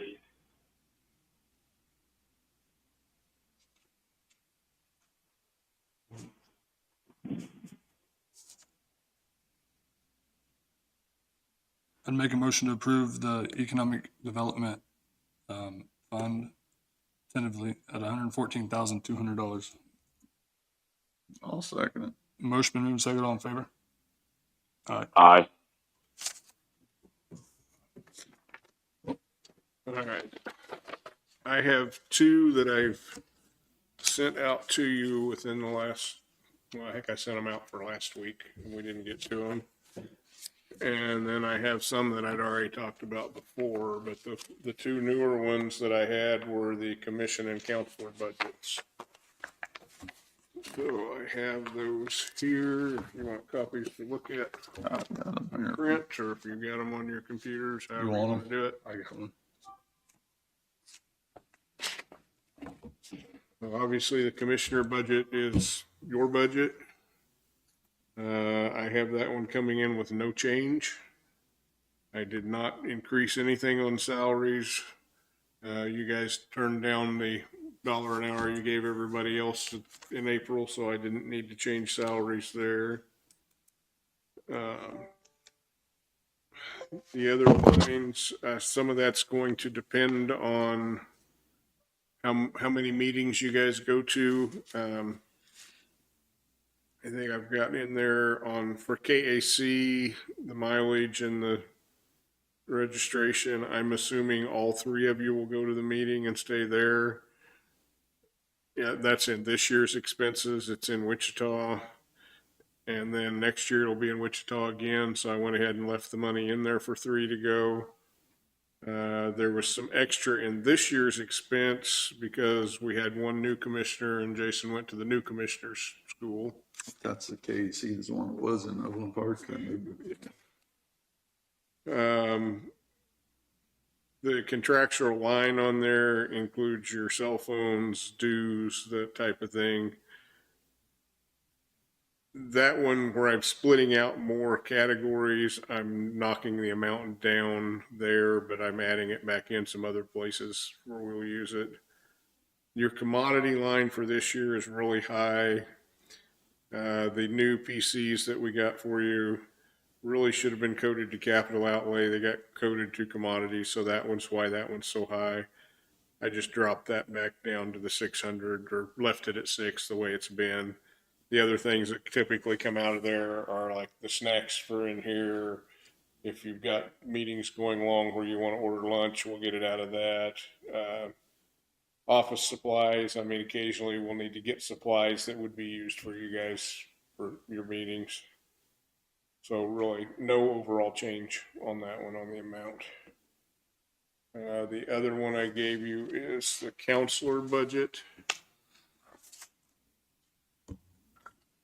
That one, I think I did go up considerably, and that's based on what expenses have been. The building project line item under contractual, I did drop down since that's pretty much done at this point. And that had been higher than that in the year before. So he's a contract employee, right? Yes. So what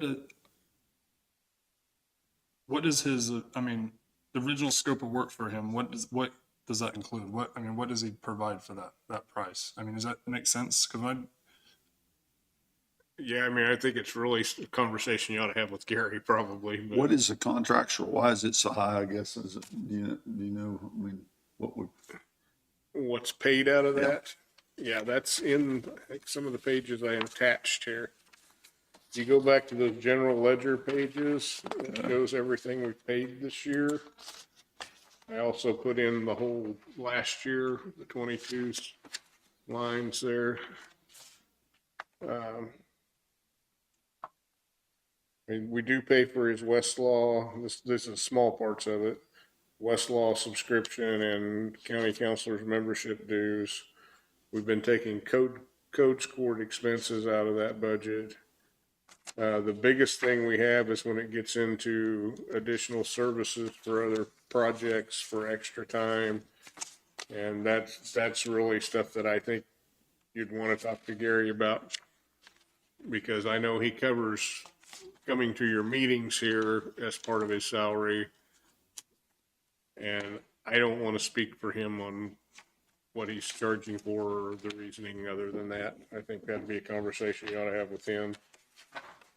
Looking back, like in the 22 year, there was just one line item there. He typically bills us twice a year, so it's big amounts at once on the extra charges. But like the jail project, there was almost 35,000 on one check. He'll send a list showing all the hours he spent on that. But yeah, and that was actually the same amount again later in the year. So there was what, 70,000 last year just on jail project. And me personally, I just want to see how it's set up of like, what are the initial contract of what we pay him salary for and and I asked the same thing last year, and like Jackson County, he makes 45,000. Fort Scott makes 90 in Bourbon. Well, here, the building project like that, you had 15,000 actual and you put it back to 2,000. Mm-hmm. But then is it the contractual, is the 30-some thousand come out of it? Is that what I'm looking at this? For the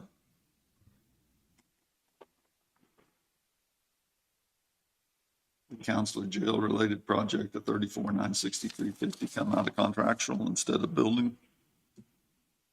34. What amount?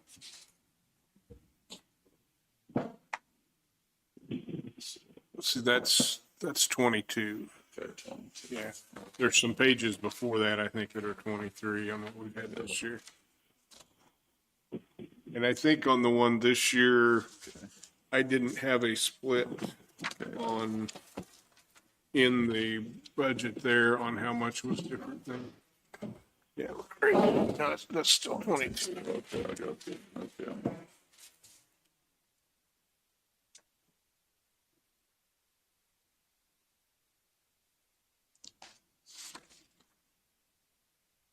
It should be right behind this page. Okay. Counselor reimbursement to 49,357, so that's just Birdie's. Okay, that'll say jail there. Yeah, I think on that, if there's, and I put some in the jail line, didn't I? Yeah, I think I went into the actual invoice he'd sent on that and looked at how much of it was jail this time and moved that down to the jail line or the building project line.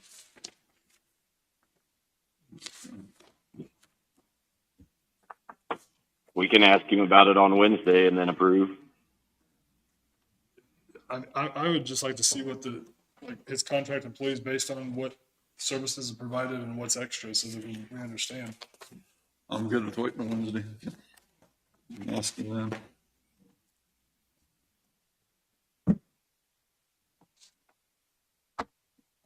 So do you want to approve your commission one today? Yeah, I'll make motion. We tentatively approve the commission budget for $84,950. I'll second that motion. Motion been moved, second, all in favor? Aye.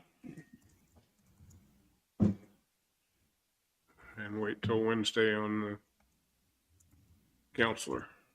Yeah. Yep.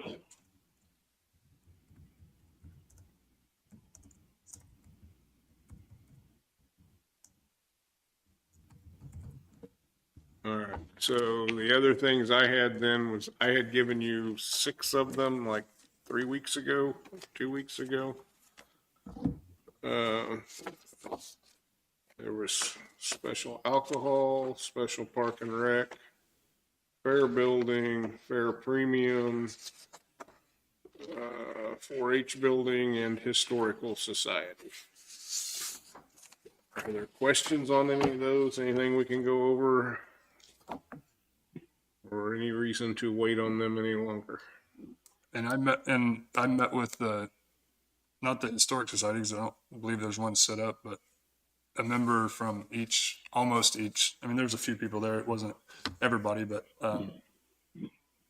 there was a meeting that was orchestrated at the Pleasanton Museum.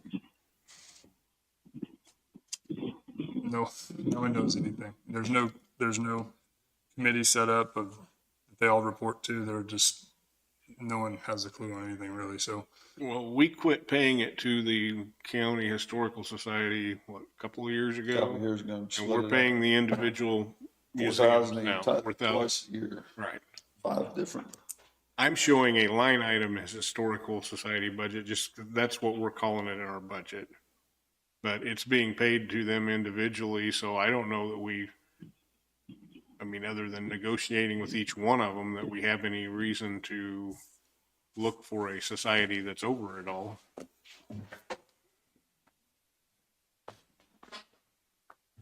So Danny, they're dependent on our funds. They don't have any other sources of funding. What are we? Yeah, some of them go to try to, they do whatever they can to keep the doors open. They don't have a lot of faith in us, I'll tell you that. They pretty much say, we'll move on without you if you, whatever. There was a lot of tension, and I do feel bad for them, because they're all there's really no, things have kind of ran this way for so long, they're just kind of all trying to keep the doors open. They each have their own historical society, basically, what it is. Mm-hmm.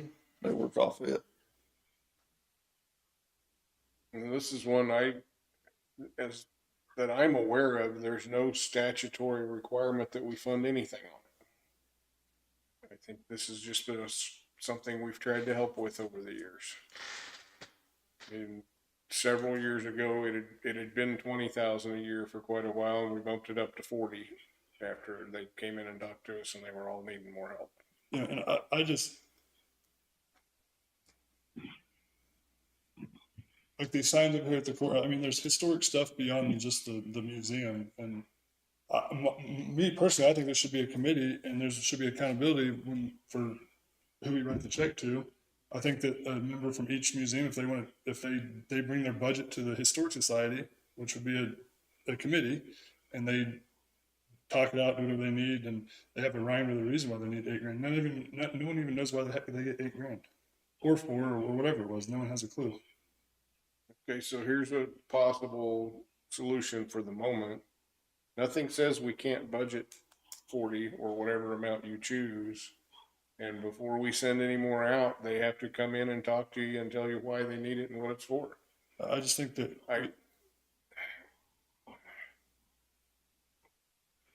I'm okay with that.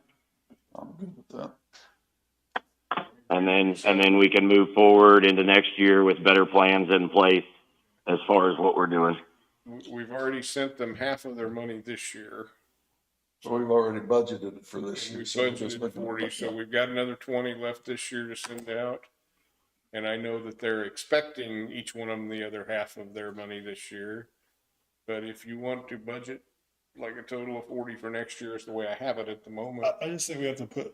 And then talk to them before we give them any money next year and say, hey, you need to come tell us why you need it.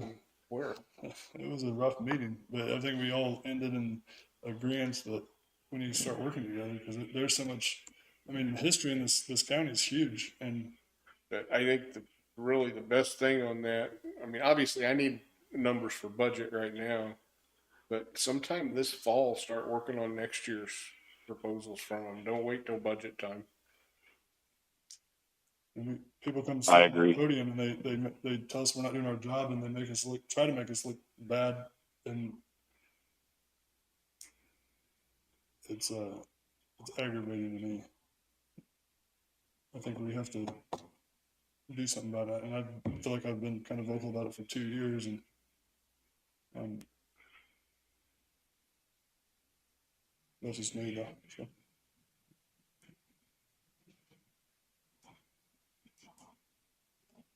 I agree.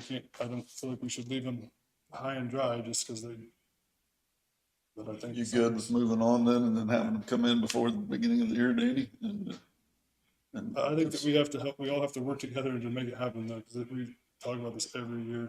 The reason we took it up 20 last year is because somebody came in and told us we weren't doing our job right, so we moved it up, so they leave us alone, you know, so. Excuse me, I'm looking for the county courthouse, 308. For the, like, district court. 308 East Main Street. Yeah, that's gonna be the judicial center back there. It's the big building right behind here, the judicial center. Oh, okay. All right, thank you.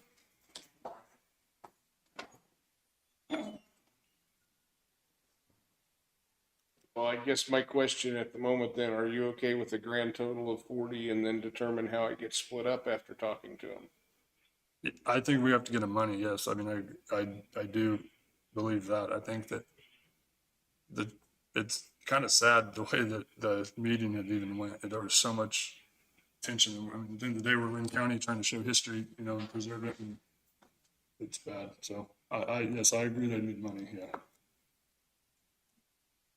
So are there any questions on any of these others I had in that batch? I don't have any. So what I've got, special alcohol at 4,500, special park and rec 2,200, fair building 3,000, fair premium 20,000, historical 40,000, and 4-H building 29,000. 29,000 just for the building. Yeah. 20,000 for the premiums for the sale. All right. I'm good with that. You guys are, you Danny, or you want to talk about something there? You guys are good with it? Okay. I'm good with that. I'll make a motion to accept all of those budgets, stated figures that David said. Tentatively. I'll second it. Motion to move and second, all in favor? Aye. Okay. Well, that's all of them I had prepared for today. I can tell you, we still have a lot of budgets to get through in the next couple of weeks. I have not heard anything from the attorney yet on his. Christy told me she was going to try to have hers ready for Wednesday for registered deeds. I still have my clerk and election budgets. And then the EMS budget is the one where we typically set aside money for training EMTs and that kind of thing. I haven't done that. I have not done courthouse contingency or windfall. Those are, well, especially contingency and windfall. I've been waiting for you guys to tell me how much money you want to spend on buildings this year and next year before I know what to put in there. The ambulance budget, I've got some numbers to work with. There may be, I mean, you guys may have some more discussion on that next week, I think, from what we talked about, but I've got something I can work with to get it started. We do not have noxious weed yet, which would be one of them. Sean's working with Johnny, I think, on that. Park, that'd be Sean and Sherry working on it. I don't have Pam's GIS budget yet. Not positive where we're going with airport things. I mean, I know what you guys are wanting to do there, but if we're still going to have some expenses next year, I need to work with Jessica and get some kind of budget together on that one. If we don't do anything with that, we got the tax. I mean, the tax. Yeah. That isn't, that's not in the budget though, is it, the tax? Yeah, I mean, it's in this year's, but we haven't prepared one for next year. Special building, haven't done. Again, that's tied to construction repair projects. Mental health, I don't remember if we've seen the request on that. I'll have to look and see. Then the huge one dollar wise I have left is employee benefit. Debt service, I know what it would be with just our existing bonds, but we're working on the others, and I want to check in with Joey and see when those payments would be and how that's going to work. I've got several non-tax levy funds left to bring in, but to me, those are just, here's the cash we have and it's set aside in that budget. There's really nothing to worry about in those. Have we taken any action on the Trico request? No, I'm in contact with John. We're working on it. Yeah, that one I at least have in the list with the amount because we've talked about it, but I'm not showing it as approved yet.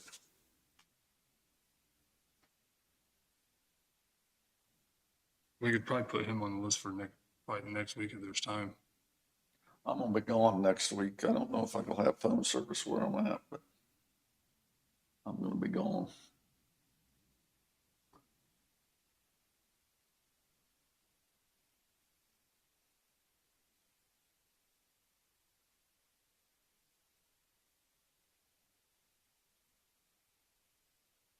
But anyway, that's what I had for today, and you got, looks like about 12 minutes left till you're supposed to start interviews.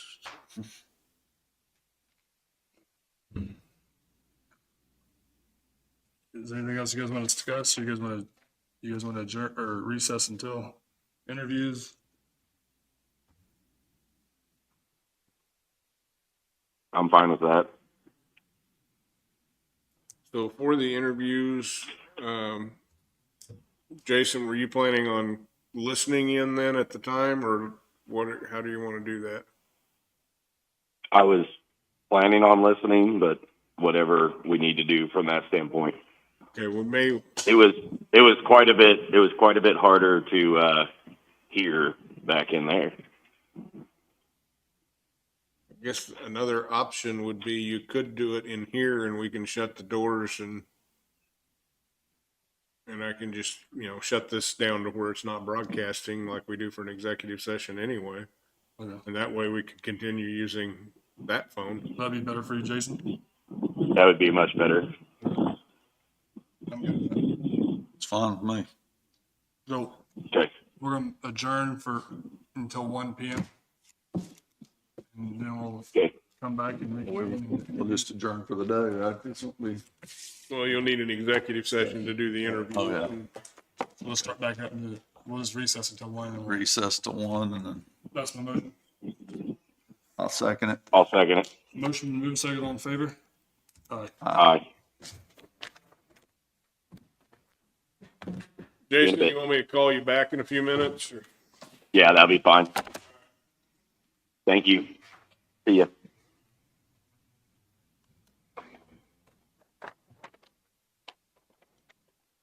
Yeah, we can shut these doors and you have your executive session right here. And we're gonna do it in here. We can shoot that phone.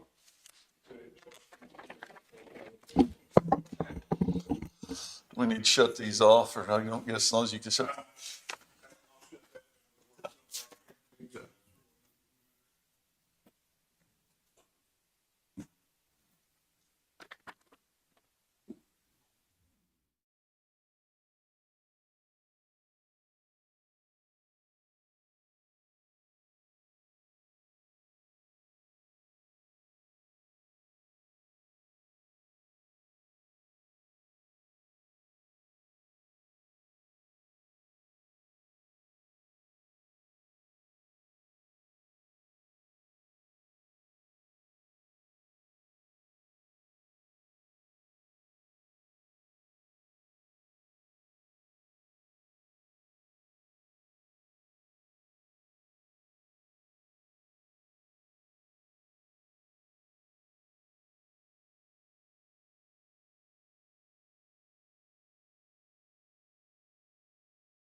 So we're looking at an hour and a half again today. So 3, yeah. You for sure have 3 or 2?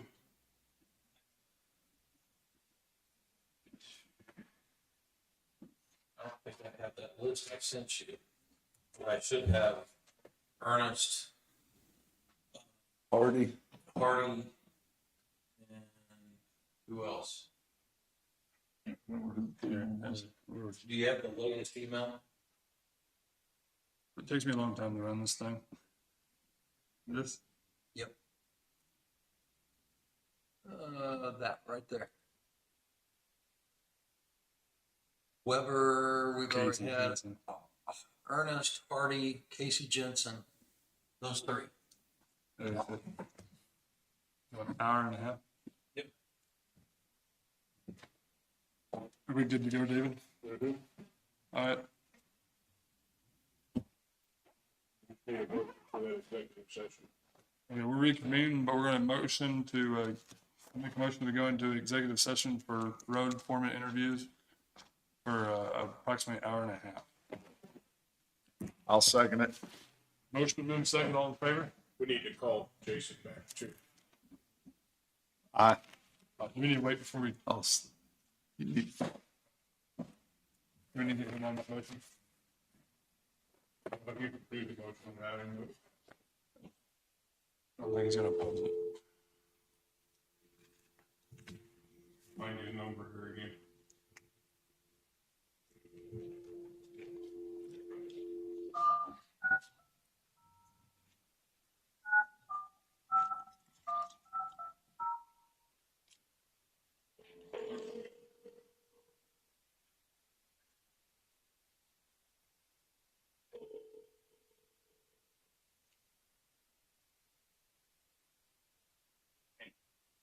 Oh, they just did the motion to go into executive for an hour and a half. So. I'll second it. Jim second it, we're in, all in favor? Aye.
I'll make a motion that we extend for 5 more minutes.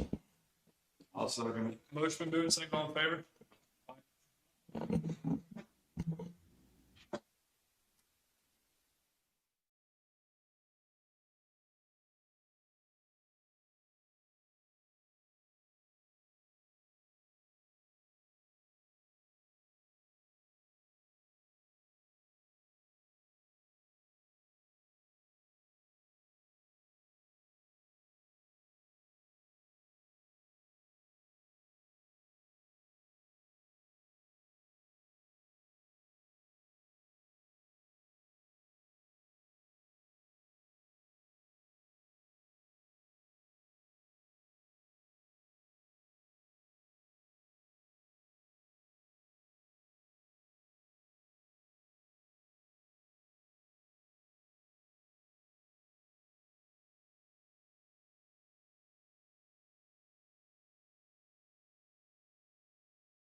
5 more minutes, we get it? You gotta get it.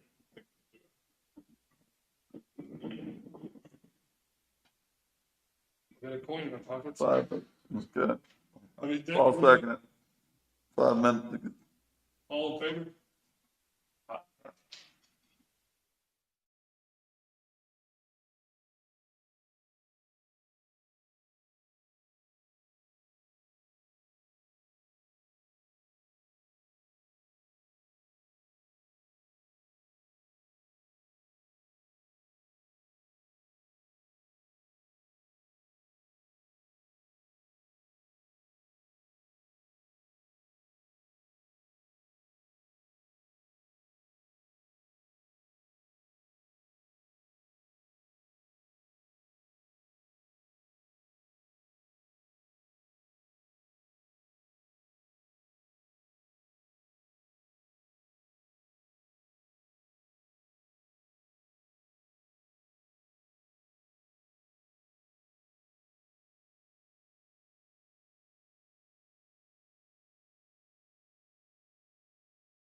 Perfect. We're back at Talk to you it. guys on Wednesday. All right, thanks for staying with us for all this time. Yep. I've never stayed on the phone See all ya. that. Take it easy. I'll make a motion that we adjourn. I'll second it. Motion made second, all in favor? Uh, All right, see you, Jason. see you guys. You wait. Talk to my wife and tell her those men and those different pictures are the same guy. Because she had me convinced. I told her no. Did she not go to school with him? She talked me See you, Jim. until she convinced me. Did she not go to school with him?